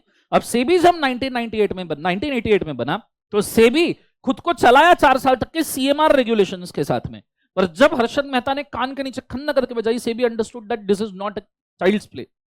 Is it very clear? और सेबी ने खुद के एक्ट को रिवैम्प किया। In 1992 they created a security exchange board of India act 1992, जिसमें उन्होंने सेबी एक्ट के अंदर, अगर आप पेनल्टी देखोगे हर्षद मेहता के फ्रॉड के बाद तो आपका दिल दहल जाएगा। सेबी एक्ट की मिनिमम पेनल्टी 1 करोड़ से शुरू होती है, सेक्शन नंबर 15A से लेकर सेक्शन नंबर 15HB।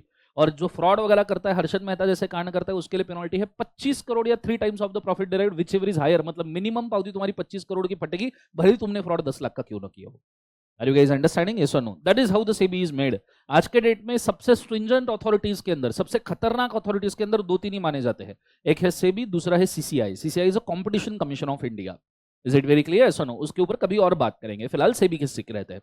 अब सेबी जो है वो करता क्या है? तो इंडिया में, if I am not wrong, there are 35 के आसपास stock exchange, odd even numbers plus minus. ठीक है, 35 स्टॉक एक्सचेंजेस। इन 35 स्टॉक एक्सचेंजेस में से आज के डेट में रिकॉग्नाइज्ड स्टॉक एक्सचेंजेस है सिर्फ 6। रिकॉग्नाइज्ड स्टॉक एक्सचेंज, अब इसको ऐसा समझ लो, it is as good as banks में से नेशनलाइज बैंक्स।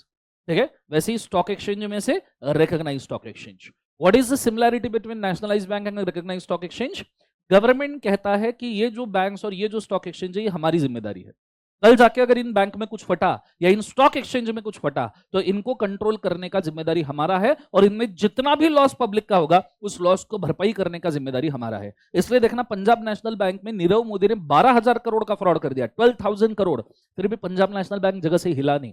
नेक्स्ट डे उनको स्टेटमेंट देना पड़ेगा कि डिपॉजिटर्स के सारे पैसे सेफ है। Why? Because of government backing and it is a nationalised bank, that's why.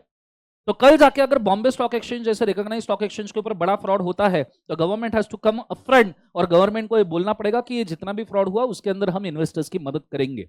This is called recognition. This is called, क्या बोले एक बार उसे? Recognition. It's called as recognised stock exchange. Are you guys understanding? हाँ है ना? पर बदले में गवर्नमेंट भी एक वादा लेता है। गवर्नमेंट बोलता है कि कल जाके अगर गवर्नमेंट पे कैलेमिटी आ गई, देश की सरकार के ऊपर कैलेमिटी आ गई, तो ये नेशनलाइज्ड बैंक और रिकॉग्नाइज्ड स्टॉक एक्सचेंज ने गवर्नमेंट के साथ खड़े रहना जरूरी है, और गवर्नमेंट को जो फंड्स लगते हैं लोन के तौर पे, इन बैंक्स ने और रिकॉग्नाइज्ड स्टॉक एक्सचेंज ने देना जरूरी है। That is called nationalisation. It is a kind of treaty between a government with the banks as well as recognized stock exchanges. Is it very clear? तो इसलिए आप सोचो कि 35 में से सिर्फ 6 रिकॉग्नाइज किए गए हैं। लगभग आप ऐसा सोच लीजिए प्लस माइनस 29 स्टॉक एक्सचेंजेस जो है, plus minus those are non recognised stock exchanges. मतलब गवर्नमेंट इनका एफिलिएशन नहीं लेती। आपको पता है अभी लगभग 6 महीने पहले, 6 भी नहीं, 3-4 महीने पहले तक के 8 स्टॉक एक्सचेंज रिकॉग्नाइज थे। 2 स्टॉक एक्सचेंज तो अभी डी रिकॉग्नाइज कर दिए गए। इसमें भी मैं अगर बोलूं तो जो main 2 recognised stock exchange, 3 main जो स्टॉक एक्सचेंज चलते हैं, one is BSC the Bombay stock exchange, second is NSC the national stock exchange, and third one is MCX the multi commodity exchange of India. Only अगर आप BSc का valuation देखो, मतलब BSc के ऊपर नंबर ऑफ कंपनीज जो listed है multiplied by their number of shares multiplied by their market value, market cap. अगर मैं इसको बोलूं तो बीएससी का टोटल टर्नओवर डॉलर 1.59 ट्रिलियन के आसपास आएगा। 1.59 ट्रिलियन, इट इज लगभग 1,59,000 crore dollars multiplied by 85 rupees. Is it very clear? That is actually BSCs. If you go for the NSC, same capitalization. Sorry, my mistake. BSC is 1.63 trillion dollars. NSC is 1.59 trillion dollars. And NSC is considered to be the fastest growing stock exchange in last 10 years across the world. मैं India की बात नहीं कर रहा हूं, across the world. In the world ranking, BSC, if I'm not wrong, comes at the 8th or 9th place. NSC comes at the 9th place. Probably BSC के just एक place बाद में. एशियन रैंकिंग के अंदर this is probably at the 4th place and this is probably at the 5th place. ये rankings कम ज्यादा होते रहते हैं, सो इनको बहुत ज्यादा सीरियसली मत लेना, ये आपके नॉलेज के लिए मैंने बोल के रखे। और बस यही रीजन है जिसकी वजह से इंडियन कैपिटल मार्केट में 20 से 25% इन्वेस्टमेंट FIIs का होता है, द फॉरेन इंस्टीट्यूशनल इन्वेस्टर्स, क्योंकि उनको भी ऐसा लगता है कि इंडिया में अर्निंग के अपॉर्चुनिटीज अच्छे हैं। Is it very clear guys? Yes or no? बचे हुए MCX commodity exchange does not follow the इतना बड़ा, probably ये 1 trillion के नीचे होगा, because maximum it is used for the purpose of commodities and commodity derivative transactions, ठीक है? तो इसका इतना वर्थ नहीं है। बाकी तो आप नॉन रिकॉग्नाइज स्टॉक एक्सचेंजेस छोड़ दो, this is very unorganise market, grey area है, मतलब इनके ऊपर के ट्रांजेक्शन की जिम्मेदारी तो खुद गवर्नमेंट भी नहीं लेता, वहां पे फ्रॉड हुआ गवर्नमेंट बोलता है जयराम जी की।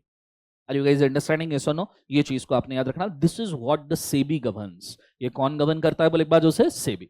सो आप बुक के अंदर कृपया 3 कॉलम कर लीजिए। पहले कॉलम के अंदर, अगर फर्स्ट कॉलम के अंदर आप सेबी के बारे में ये सारी चीजें लिख लीजिए। आ जाइए बड़ा अंदर आ जाइए, go for it first. CMR का लॉन्ग फॉर्म क्या है बताइए एक बार, जोर से बोलो। Capital market regulator. Long form लिख के रखना फर्स्ट रिवीजन में, वरना याद करते बैठोगे।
Done everybody?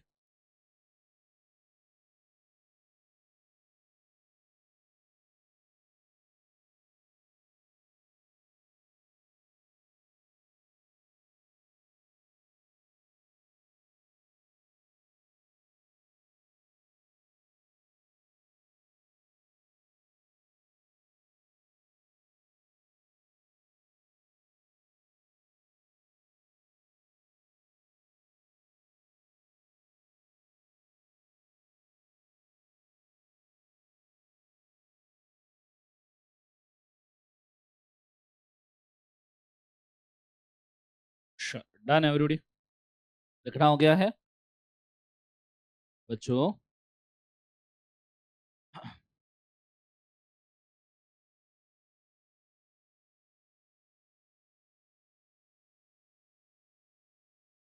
Everyone done?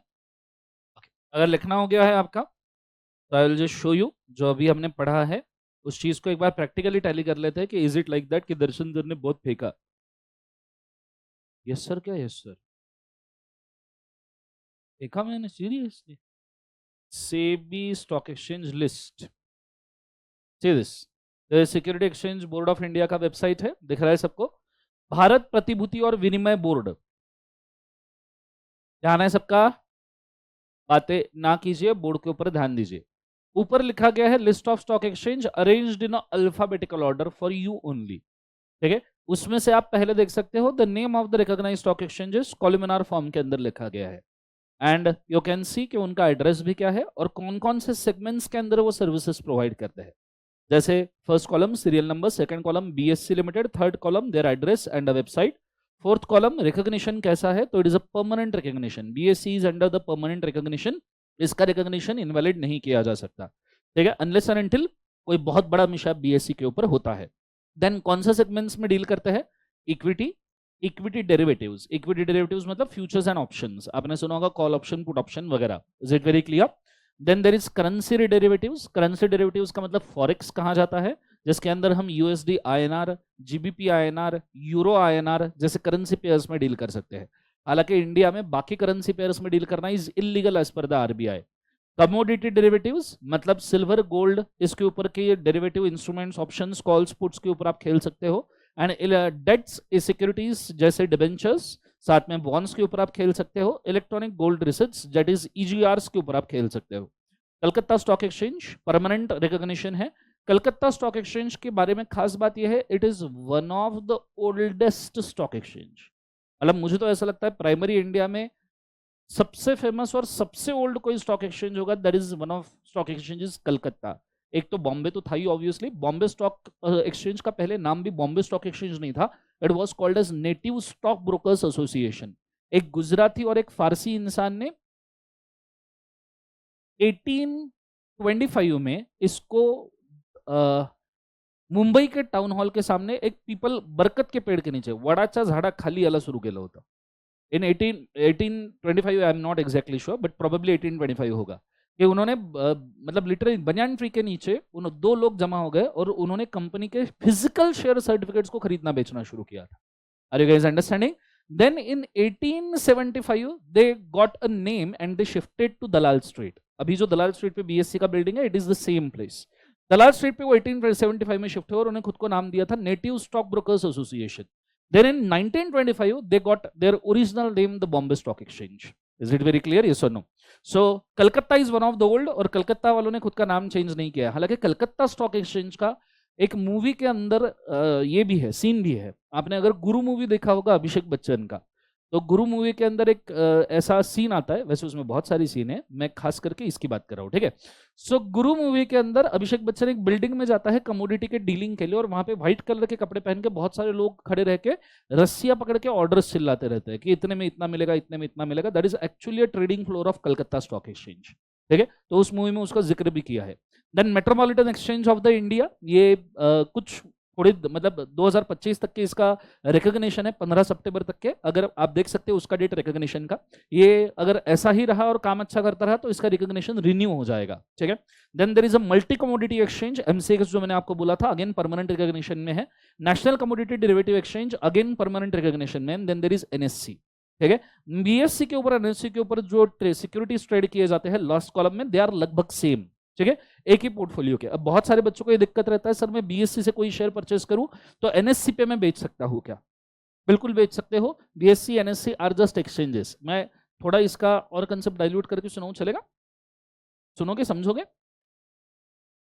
Students के दिमाग में या लेमैन के दिमाग में, आई एम नॉट श्योर भाई, बट स्टॉक एक्सचेंज के बारे में खवा होता है और उनको ऐसा लगता है कि आप जो सिक्योरिटीज परचेस करते हो वो स्टॉक एक्सचेंज से परचेस करते हो।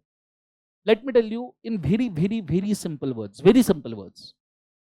Stock exchange are nothing but OLX and quicker for the shares. ठीक है? स्टॉक एक्सचेंज, सब जन बोलो एक बार मेरे साथ साथ में, क्या बोलना है? Stock exchange are nothing but OLX and Quikr for the shares. ये खुद कोई शेयर ना खरीदते हैं ना ही कोई शेयर बेचते हैं, ये सिर्फ जो खरीदने और बेचने वाले उनको लिस्ट करते हैं। जैसे भाई को अगर कोई बाइक बेचनी है तो इसने बाइक OLX के ऊपर लिस्ट कर दी, तो क्या वो बाइक ये भाई बेच रहा है या OLX बेच रहा है?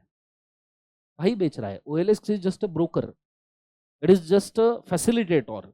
तो बीएससी एनएससी भी वही है। आप बीएससी एनएससी से शेयर परचेस करते हो तो आप बीएससी एनएससी के शेयर परचेस नहीं कर रहे हो, उनके वो इन्वेस्ट करके नहीं रखते हैं, वो तो जो लोग सेल कर रहे हैं उनके ऑर्डर आपके ऑर्डर से मैच करते हैं। आप जो लोग भी इन्वेस्ट करते होंगे मार्केट में, आपने देखना उसके अंदर एक ऑर्डर फ्लो का बटन आता है आपके ब्रोकर के ऊपर। आप अगर ऑर्डर फ्लो के ऊपर क्लिक करोगे तो आपको नंबर ऑफ प्राइसेस के ऊपर कितने बिड्स ओपन है उसका पूरा का पूरा डाटा देखेगा कि ये प्राइस के ऊपर ये बिड है, ये प्राइस के ऊपर ये क्वांटिटी, ये प्राइस के ऊपर ये quantity. Those are actually sellers जो खुद के शेयर्स उस प्राइस पे सेल करना चाहते हैं, बीएससी उसको लिस्ट करता है। Then there comes a buyer जो परचेस करना चाहता है। अगर ये प्राइस जो बायर ने कोट की है और सेलर की प्राइस मैच हो गई तो बीएससी सिर्फ इमीडिएट ऑर्डर एग्जीक्यूशन करता है और उसके लिए वो फीस चार्ज करता है, स्टॉक एक्सचेंज फीस चार्ज करता है, टैक्सेस चार्ज करता है, जीएसटी चार्ज करता है। Game over. बीएससी का तुम्हारे शेयर्स के साथ कोई लेन देन नहीं है। It is just a facilitator. ये सिर्फ OLX और क्विकर है शेयर्स के, जिसके ऊपर लोग आके खुद के ऑर्डर लिस्ट करते हैं और दूसरे लोग जिनको परचेस करने हैं वो खुद के ऑर्डर लिस्ट करते हैं। जहां ऑर्डर मैच हो जाता है वहां वो एग्जीक्यूट हो जाता है। Are you guys understanding? Yes और नो? तो तुम कोई नई चीज नहीं कर रहे हो। एक्चुअली OLX क्विकर के ऊपर जो हो रहा है वही हो रहा है, सिर्फ ये बहुत ज्यादा टाइम क्वालिटी लेवल पे, बहुत ज्यादा फर्टाइल मैनर में और एग्जीक्यूशन लेवल पे बहुत परफेक्टली हो रहा है। OLX क्विकर के ऊपर आपको खुद को निगोशिएट करते बैठना पड़ता है। अगर आप OLX से कोई बाइक परचेस कर रहे हो, कोई फर्नीचर परचेस कर रहे हो, आपको कॉल करना पड़ेगा, सर कितने में दे रहे हो? वो बोलेगा 25, तुम बोलोगे 20, फिर नेगोशिएशन चलेगा। इसमें वो वांदे ही नहीं है। इसने इतने पे लिस्ट किया है, तुमने इतने पे मांगा है, दोनों मैच हो गया, गेम खत्म। और जिसका ऑर्डर एग्जीक्यूट हुआ, जिस प्राइस पे एग्जीक्यूट हुआ, that becomes the last traded price of the stock. वो जो प्राइस के ऊपर ऑर्डर एग्जीक्यूट हुआ है वो सबसे आखिरी ट्रेडेड प्राइस माना जाता है। It is as easy as that. BSE NSE किसी भी शेयर्स के अंदर खुद कोई भी इन्वेस्टमेंट नहीं रखता। Are you guys understanding? Yes or no? It is just a portal which facilitates the trading, nothing else. हाँ, however BSE खुद में एक कंपनी है, तो BSE के भी शेयर्स BSE NSE पे ट्रेड होते हैं। ठीक है, मतलब BSE stock exchange limit, Bombay stock exchange limited के शेयर्स भी बॉम्बे स्टॉक एक्सचेंज और नेशनल स्टॉक एक्सचेंज पे ट्रेड होते हैं। इसलिए आप BSE से शेयर परचेस करो, NSE पे बेचो, NSE से परचेस करो, BSE पे बेचो, डजंट मैटर, बिकॉज तुम OLX से परचेस करके क्विकर पे बेचो, क्या ही फर्क पड़ने वाला है। अरे आ रहा क्या ध्यान में? तो ऐसे क्या सांप सांप दिखे क्यों? क्या क्या हो गया तुमको जीवन में? एक बार रिप्लाई तो दो जीवन। अच्छा, समझ में आ रहा है क्या जो बोल रहा हूँ? या मैं चाइनीज में बोल रहा हूँ और तुम फ्रेंच समझ रहे हो? समझ में आ रहा है ना? हाँ है ना? समझो तो BSE NSE खुद कोई इन्वेस्टमेंट करता है क्या? नहीं। Those are just order facilitator.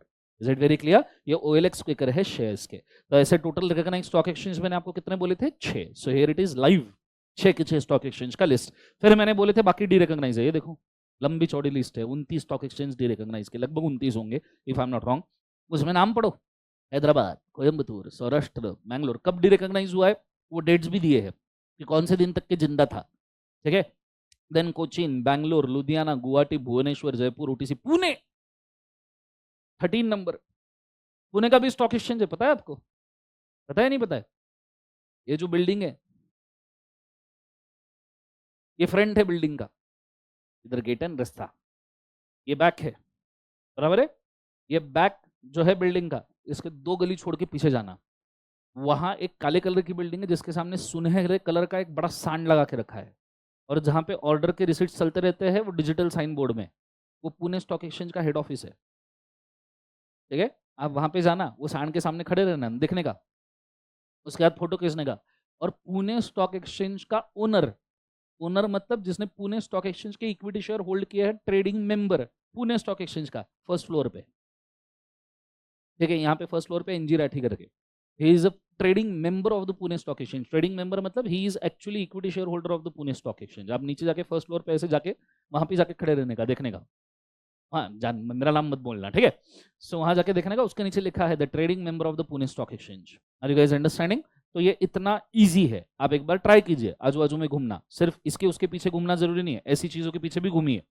ठीक है, then there is Madras, Uttar Pradesh, Madhya Pradesh, Vadodara, Delhi, Ahmedabad, Magadh, ace derivative, Harpur, universal, Rajkot, the spice and oil seed exchange limited of Sangli. Can you just imagine? अच्छा, ये कमोडिटी एक्सचेंज था और उस एक्सचेंज पे सिर्फ स्पाइसेस और ऑयल सीड्स का एक्सचेंज किया जाता था। मतलब जितनी भी चीजों से ऑयल बनाया जा सकता है वो, और सारे मसालों का कमोडिटी एक्सचेंज था ये सांगली वाला एक्सचेंज। अभी भी है आई गेस, अभी भी उसके ऊपर ट्रेड चलता है। Then there is cotton association of India, Bombay commodity exchange, Indian pepper and spice trade association Kochi, Indian commodity exchange limited. So these are 29 derecognized stock exchanges and 6 recognized stock exchanges. Do you understand? सबको समझ में आया पक्का? अब वो जो page के ऊपर आपने कॉलम ड्रॉ किया है नहीं किया है, वो पेज छोड़ के नेक्स्ट पेज पे आओ, वहां मैं सेबी के बारे में सब कुछ लिखवा दूं। हेडिंग डालिएगा शेबी। हालांकि इंस्टीट्यूट ने इतने मतलब इतना अच्छा कंसेप्ट और इतने वाहियात लेवल पे इसको दिया है, देख के आंखों से आंसू आ जाते हैं कभी कभी मेरे। क्या लिखवा हूं इसमें मैं? What do you expect? ये खत्म हो गया इनका सेबी? देखा मजाक है जीवन में। फाइनल लेवल के ऊपर ये 30 मार्क के लिए आता है, सिर्फ सेबी 20-30 मार्क के लिए। सीएस के अंदर सेबी के ऊपर एक पूरा 100 मार्क का सब्जेक्ट है, ये देखो, institute of chartered accountant of India लिखो। अब ये अगर नहीं लिखवाओ और मैं मेरा ज्ञान लिखवाऊं तो तुम्हारे मार्क्स गए, तो क्या करना है? तुम भी बहुत होशियार हो, लिखो इसी को, लेट्स गो। तुम्हारी जैसे एक आदमी ने मॉड्यूल बनाया होगा, नालायक लोगों। तुम में करना इसी हरकत है, इसी बजाऊंगा ना क्लास में, याद रखना। Point number 1, it is a regulatory body बोले, no that to of India, no my God. अच्छा, नाम में security exchange board of India है, ऑफकोर्स इंडिया का ही होगा ना। अब उसमें 2 पॉइंट चले गए, बचा क्या 3 पॉइंट में काय लिख कर दे यार। देखो अब थोड़ा तो मैं ज्ञान दूंगा इसके अंदर, कृपया लिखना पड़ेगा। आई एम वेरी सॉरी, मैं नहीं सह सकता, जो गलत है वो गलत है, ठीक है। Point number 1, it is a capital market regulator, it is a capital market regulator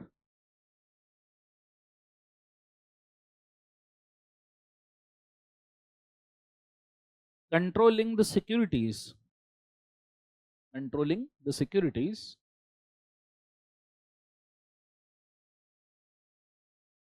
and commodity market of India, controlling securities and commodity market of India, commodity market of India such as shares,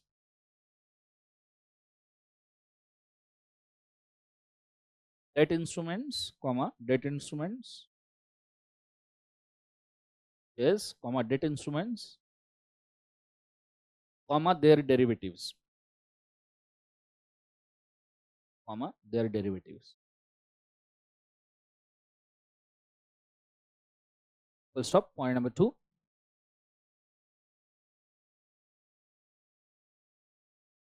इसी language है यार इनकी।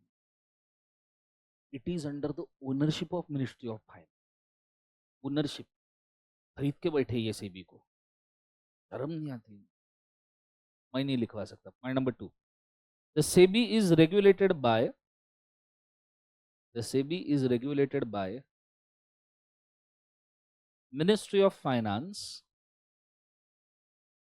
the SEBI is regulated by Ministry of Finance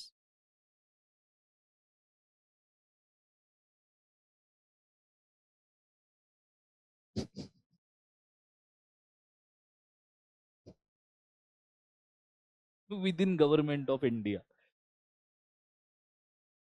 देखो within government of India।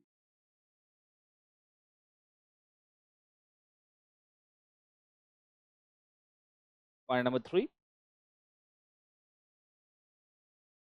it is established on, is established on 12th April 1988, 12th April 1988, and the powers were given to it, and powers were given to it on 30th January 1992,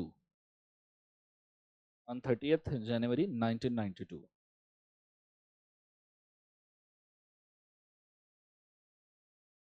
under SEBI Act 1992, under SEBI Act 1992, under the SEBI Act 1992। Is it very clear? Full stop, हो गया इनका।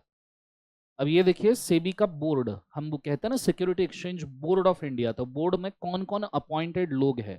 सेबी का जो chairman है बहुत famous होता है, जैसे आप देख सकते हो, Tuhin Kanta Pandey is chairman of the SEBI. इसके पहले जो का चेयरमैन थे, she was a woman called as Madhabi Puri Buch, और उनके ऊपर स्टॉक मार्केट, मतलब खुद ही सेबी के चेयरमैन, और उन्हीं के ऊपर स्टॉक मार्केट मैनिपुलेशन के आरोप लग गए। ऐसा होता है इंडिया में, ठीक है। तो मतलब खुद chairman of SEBI, and she was alleged with the market manipulation many times, जिसकी वजह से उनका रिटायरमेंट जरा जल्दी खींच लिया, and he is the latest chairman, अभी अभी अपॉइंट किए हुए हैं। If I am not wrong, profile के ऊपर अपन थोड़ा सा जाए तो पता चलेगा। ये देखो, सी दिस, मार्च 1 मार्च 2025 को अपॉइंट किए गए। Are you guys understanding? Yes और नो? उसके पहले माधवी बज का आपने, माधवी बज मतलब मैं जब से पढ़ा रहा हूँ 2011 से, तब वो सेबी की वोल टाइम मेंबर थी, और पिछले 5 साल में she becomes chairman of the SEBI. ठीक है, देन सेबी के अंदर एक्स ऑफिशियो अपॉइंटमेंट्स होते हैं। एक्स ऑफिशियो अपॉइंटमेंट मतलब जो एक्चुअली अपॉइंटेड लोग नहीं होते, किसी दूसरे अथॉरिटी से चुराए हुए लोग होते हैं। जैसे यहाँ पे नीचे देखिएगा, दीप्ति गौर मुखर्जी, ये जो दिख रही है Deepti Gaur Mukerjee, she is a ministry of corporate affairs की सेक्रेटरी। अब मिनिस्ट्री ऑफ कॉर्पोरेट अफेयर्स की सेक्रेटरी करके जब ये अपॉइंट हुई तो ऑटोमेटिकली सेबी की मेंबर बन गई। इसे कहते हैं एक्स ऑफिशियो अपॉइंटमेंट। मतलब बोर्ड में खुद कोई नया अपॉइंटमेंट नहीं होता, ये दूसरे अथॉरिटी में अगर कोई अपॉइंट हुआ ना, उसको खुद का मान लेता है। Are you guys understanding? It's like तुम्हारे घर में अगर, जैसे इसके नाम बोलो, पृथ्वीराज, अब पृथ्वीराज की समझो शादी हो गई, तो इसके मम्मी को ऑटोमेटिक बहू मिल गई ना, या बहू के लिए कोई और दूसरी सेरेमनी करनी पड़ती है? Obviously not. वैसा ही है कि भाई साहब एमसीए के अंदर सेक्रेटरी अपॉइंट हो गया तो ऑटोमेटिकली सेबी का मेंबर बन गया। Then there is second one, see this, the office of the special duty department of the economic affairs, ministry of finance, government of India. Ministry of finance से एक बंदी आती है, that is Anuradha Thakur. She is actually a part time member of SEBI, again ex officio appointment. And then there is deputy governor of the reserve bank, that is Rajeshwar Rao. मतलब governor, deputy governor का post जब RBI में fill up हो गया, वो automatically SEBI का member बन गया। तो ये 3 एक्स ऑफिशियो अपॉइंटमेंट होता है। एक्स ऑफिशियो मतलब किसी दूसरे अथॉरिटी में अपॉइंट हुआ है, वो ऑटोमेटिकली यहाँ के मेंबर बन गया। Is it very clear? Then ऊपर 3 वोल टाइम मेंबर्स लिखे गए हैं, ये चेंज भी हो सकते हैं। ये सेबी ने अपॉइंट किए हैं बकायदा, चेयरमैन और ये 3 मेंबर्स का अपॉइंटमेंट सिर्फ सेबी करता है।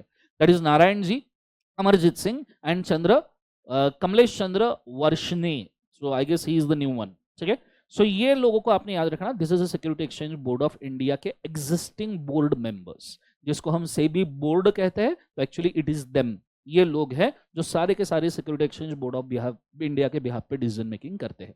नेक्स्ट पॉइंट ऐड करना, point number 4, SEBI not only regulates the stock exchange, SEBI not only regulates the stock exchange, but also regulates brokers, sub-brokers,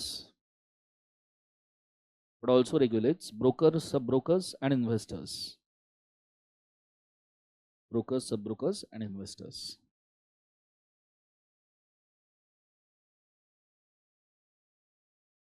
Is it very clear? चलो, यहाँ पे आपका फर्स्ट अथॉरिटी कंप्लीट होता है। अच्छा, एक और पॉइंट ऐड कर दो। The SEBI has recognized 6 stock exchanges right now.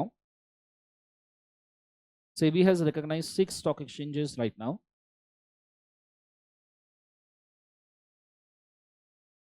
And there are 29 derecognized stock exchanges. And there are 29 derecognized stock exchanges.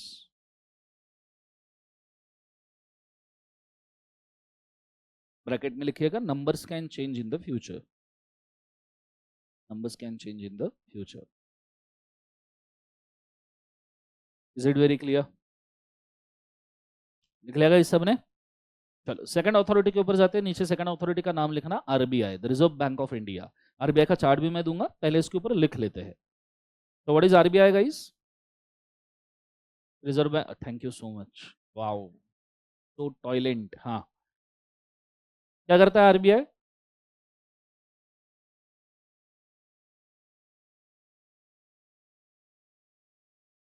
Issue, currency issue करता है, ये बराबर पता है तुमको। करेंसी इशू मतलब क्या करता है? तो नोटों को छापता है सर। बहुत बढ़िया। और कुछ करता है ये? क्या करता है? मॉनेटरी पॉलिसी आरबीआई बनाता है। कब से? मॉनेटरी पॉलिसी का इंप्लीमेंटेशन जरूर करते हैं। मॉनेटरी पॉलिसी अकेला आरबीआई नहीं बना सकता, मिनिस्ट्री ऑफ फाइनेंस का पूरा अप्रूवल लगता है, मिनिस्ट्री ऑफ फाइनेंस इन्वॉल्व होती है। और क्या करता है RBI? Banker to government, government के लिए बैंकर होता है। मतलब वो नहीं, वो पता नहीं, वो लिखा था एक जगह, पढ़ा था। तो याद आ गया सर। तो बैंकर टू गवर्नमेंट का एक्चुअल मतलब क्या है? गवर्नमेंट के फंड्स मैनेज करता है जो कैसे बॉन्ड्स बॉन्ड्स इशू करता है, James Bond, red bonds, okay fine. Okay anyone more? काम की चीजें तो बोल ही नहीं रहे हो तुम, सब सुपरफिशियल हवा की चीजें सुनी सुनाई। अबे तुम्हारे साथ लेवल पे एग्जीक्यूशन कोई आरबीआई का है वो बताइए। सिंपल, तुम्हारे डेबिट कार्ड क्रेडिट कार्ड के जो पिन्स के ट्रांजैक्शन है या ये पिन्स किस तरीके से यूज होते हैं, इसके सर्कुलर्स आरबीआई निकलता है। कलर लगी हुई नोटें चलेगी नहीं चलेगी, इसके सर्कुलर आरबीआई निकलता है। कौन सी नोटें चलन के बाहर होगी, कौन सी नोटें चलन के अंदर आएगी, कौन सी आप एक्सचेंज कर सकते हो, इसके सर्कुलर आरबीआई निकलता है। आपके जितने भी बैंकिंग ट्रांजैक्शन है, online offline, cash non cash, bank में जाना न जाना, ये सारा कौन रेगुलेट करता है? आरबीआई। ये आंसर चाहिए। हो सकता है मैं गलत हूं, मुझे माफ करना, but execution is very important rather than just understanding की RBI is a banker for government. काय संबंध तुमचा तिथे?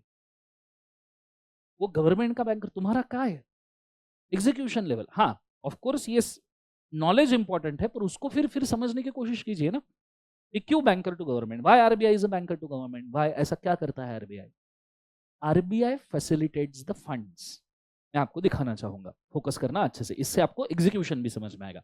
ऐसा नहीं कि आप कुछ गलत कर रहे हो, अगर कोई चीज सुन रहे हो तो ट्राई कीजिए कि उस चीज के एग्जीक्यूशन लेवल तक पहुंचे। ठीक है, सो मैं आपको रिपोर्ट्स के ऊपर लेके जा रहा हूं। This is reserve bank of India के monthly reports and here I will show you very amazing data जो आप प्रोबेबली फाउंडेशन लेवल पे कभी देखोगे भी नहीं, प्रोबेबली इंटर पे भी देखोगे क्या पता नहीं। यह है आरबीआई का balance sheet, reserve bank of India का बैलेंस शीट, और आप इसमें समझ जाओगे कि इसे banker to government of India क्यों कहा जाता है। As you can see, reserve bank of India के पास, दिस इज इन करोर्स, हाँ this is in crores, reserve bank of India के पास नोट्स इन सर्कुलेशन फिलहाल कितने हैं? तो as you can see, reserve bank of India के पास अप्रैल 2025 में लगभग कितना है वो? 37 लाख, माई मिस्टेक, 37,60,619 करोड़ के नोट सर्कुलेशन में थे।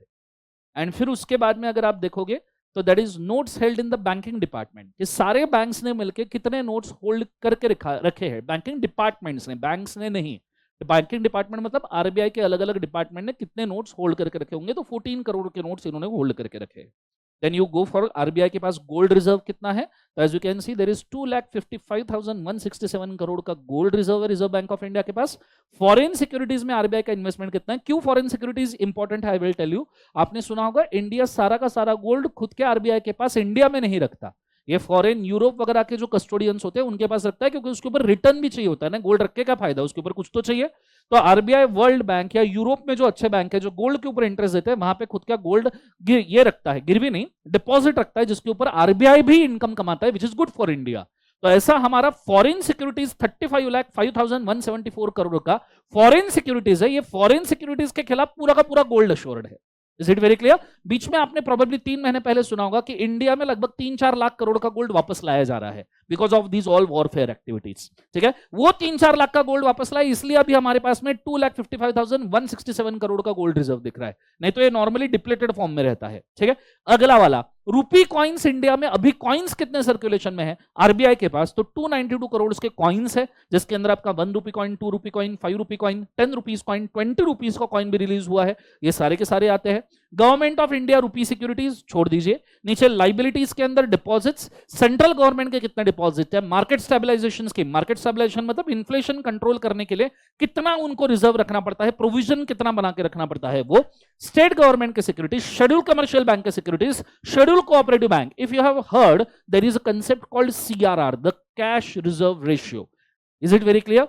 हर बैंक को आरबीआई के साथ में एक अमाउंट डिपॉजिट करके रखना पड़ता है as a cash reserve ratio to control inflation, it is that amount. देखो, शेड्यूल कमर्शियल बैंक के अमाउंट लिखे हैं, शेड्यूल स्टेट कोऑपरेटिव बैंक के लिखे, non scheduled and state cooperative bank के लिखे, अदर बैंक के लिखे, ये सारा का सारा सीआरआर का पैसा बैंक के लिक्विडिटी आरबीआई के पास जमा है।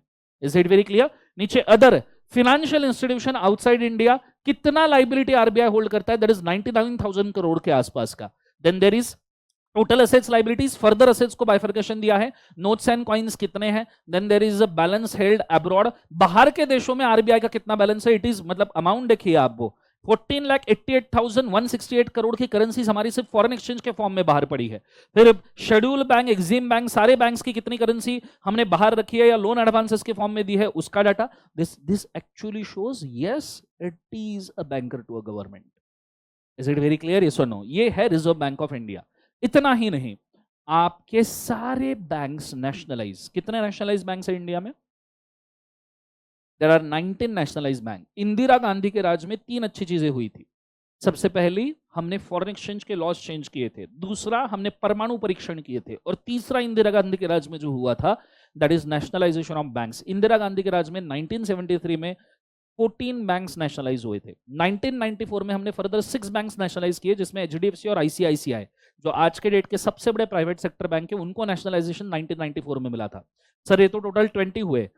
ये दोनों में एक 2 बैंक्स मर्ज हुए to form a Punjab national bank, जिसके अंदर फ्रॉड हुआ था नीरव मोदी वाला, ठीक है? तो वो जब फ्रॉड हुआ था तो ऐसे सिचुएशन में पंजाब ने क्या किया, ये पढ़ाते वक्त नहीं, फैन में ठंडी बजे, एसी बजे, वो क्लास शुरू होने के पहले, जिनको फैन एसी वगैरह इन चीजों से दिक्कत है, मैं बजा दूंगा, तो मेरे को याद रखना, मेरे को पढ़ाते वक्त डिस्टर्बेंस बिल्कुल पसंद नहीं है। इधर मैं कुछ तो भी अच्छा बांट रहा हूं, तुमको अगर ये पढ़ा है ना, ठंडी घर पे बैठो, मत आओ मेरे पास। वो बाकी टीचर जैसा मेरे को नहीं समझ में आता, बाकी कोई क्या करता, मैं सीरियसली बजा दूंगा। यूजलेस। क्या बोल रहा हूं मैं, कौन से लेवल का ज्ञान चल रहा है, क्या कर रहे हो? फैन, ठंडी, इन्हीं चीजों में रह जाओगे तुम लाइफ में। मैकेनिक बनना है फैन का,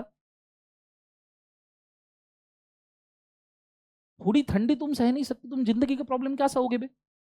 क्या तुम एग्जाम में अटेम्प्ट दोगे और वहां पे एग्जाम में गर्मी रही, क्या कर लोगे?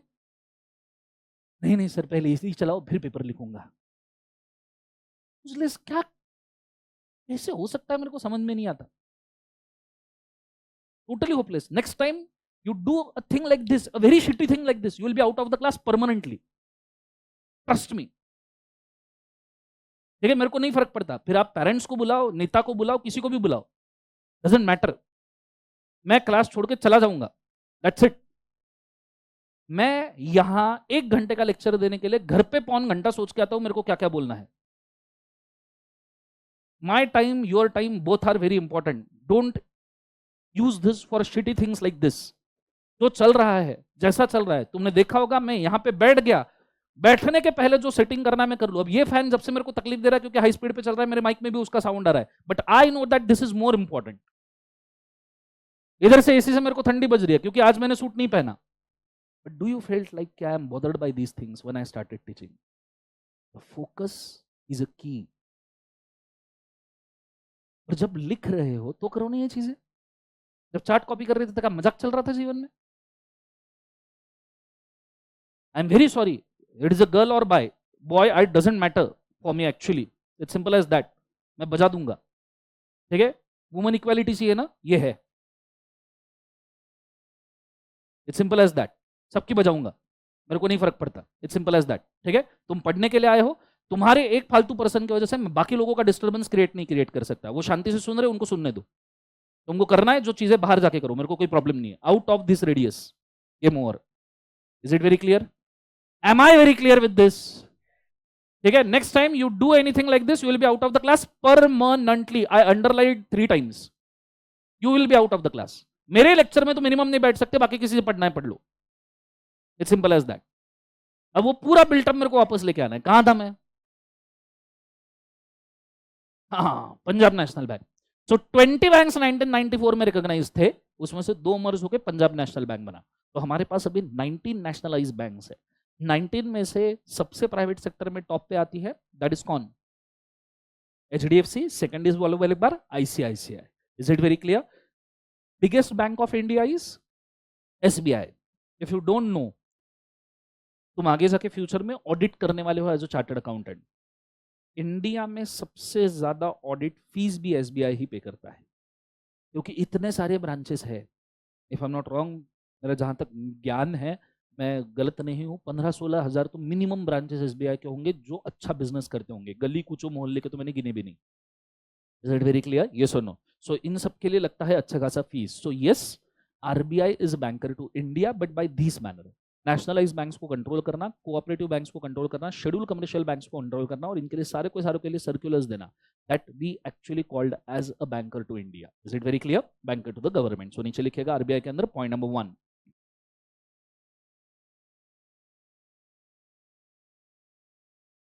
लिखेगा।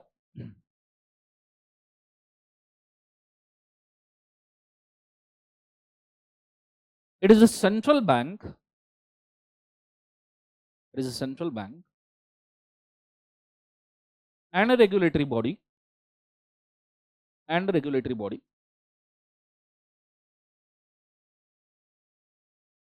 responsible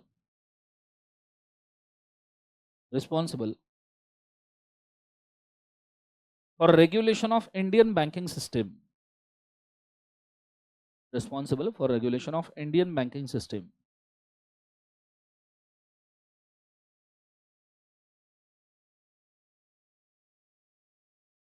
Point number 2. यार इनका ओनरशिप नहीं पट्टा ही नहीं है। It is regulated by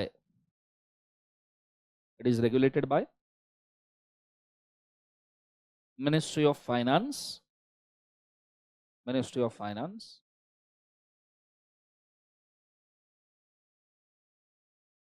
Full stop. Point number 3.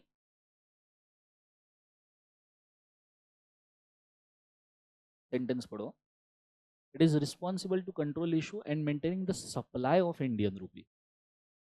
Okay ने वो तो सप्लाई कर रहे हो, देखो नीचे अच्छे लैंग्वेज में लिखते हैं जरा। पॉइंट नंबर कितना है? 3 लिखना। RBI is responsible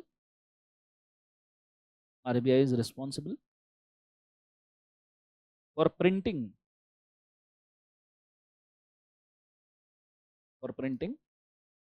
and facilitating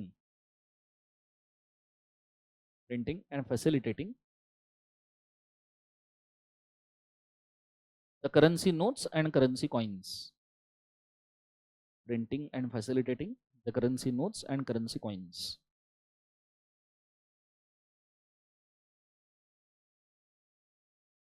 Next point. RBI manages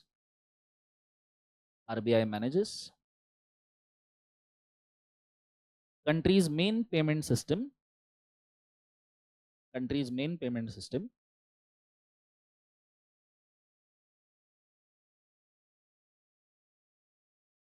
and promotes economic development.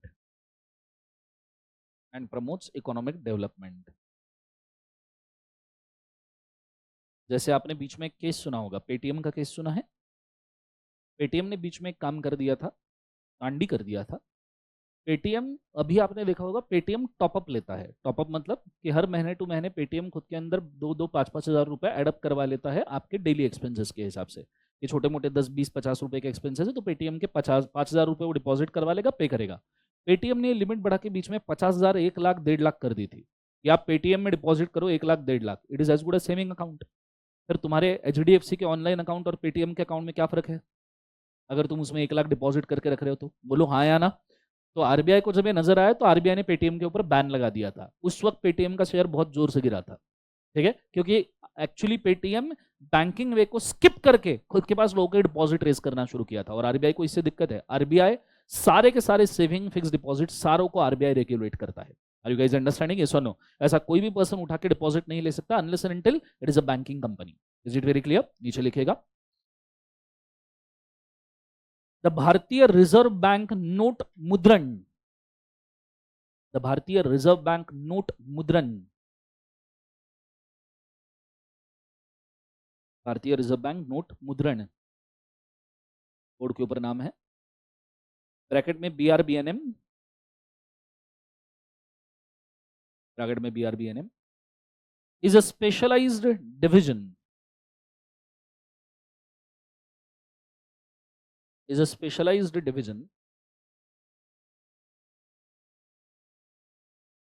through which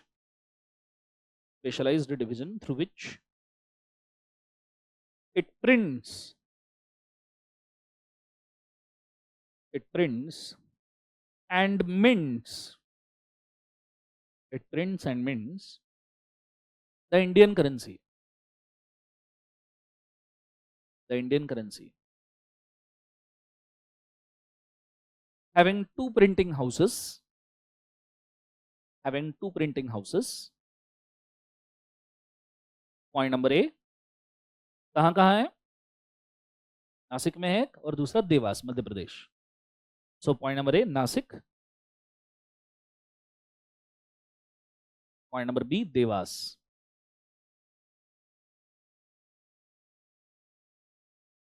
Next point. बाहर कोई नहीं होगा ना? बाहर है कोई? Anyone? खत्म होता है अभी क्या? RBI established. RBI established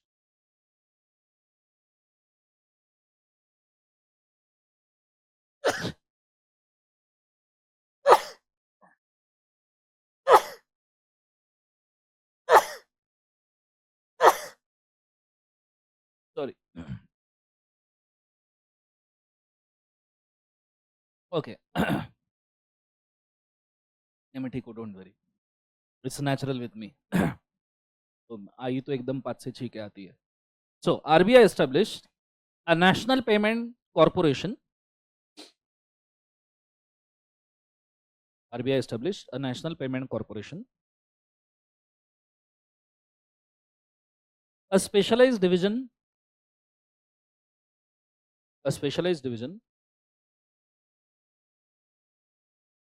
to regulate the payment and settlement system. Regulate payment and settlement system.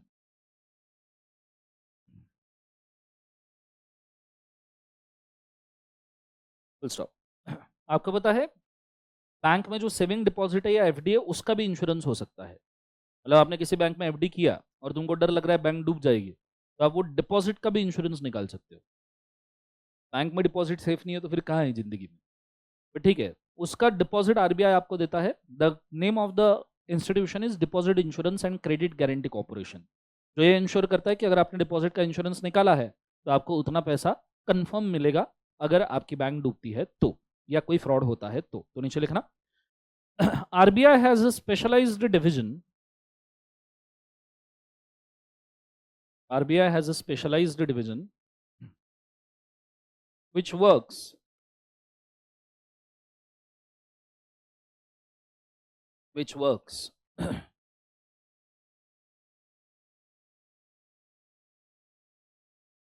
in insurance of deposits.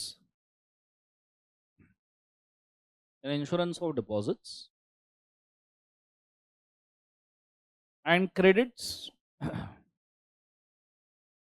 Insurance of deposit and credits to all banks.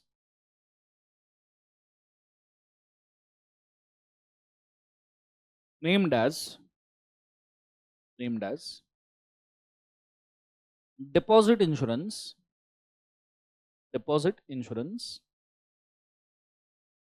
and credit guarantee corporation. Deposit insurance and credit guarantee corporation. Full stop. लिख लिया सबने? यहाँ पे RBI वाला content आपका होता है खत्म. क्या सबको समझ में आया है? एवरीबॉडी यस और नो? आज हम यहाँ स्टॉप कर रहे हैं. कल आपका ये चैप्टर का लास्ट डे होगा. कल ये चैप्टर आपका फिनिश अप हो जाएगा. Is it very clear? तो कल हम मॉड्यूल के भी इसके क्वेश्चंस कंप्लीट कर लेंगे. ठीक है, बाद में फिर आप फ्री हो इसके आंसर राइटिंग करने के लिए.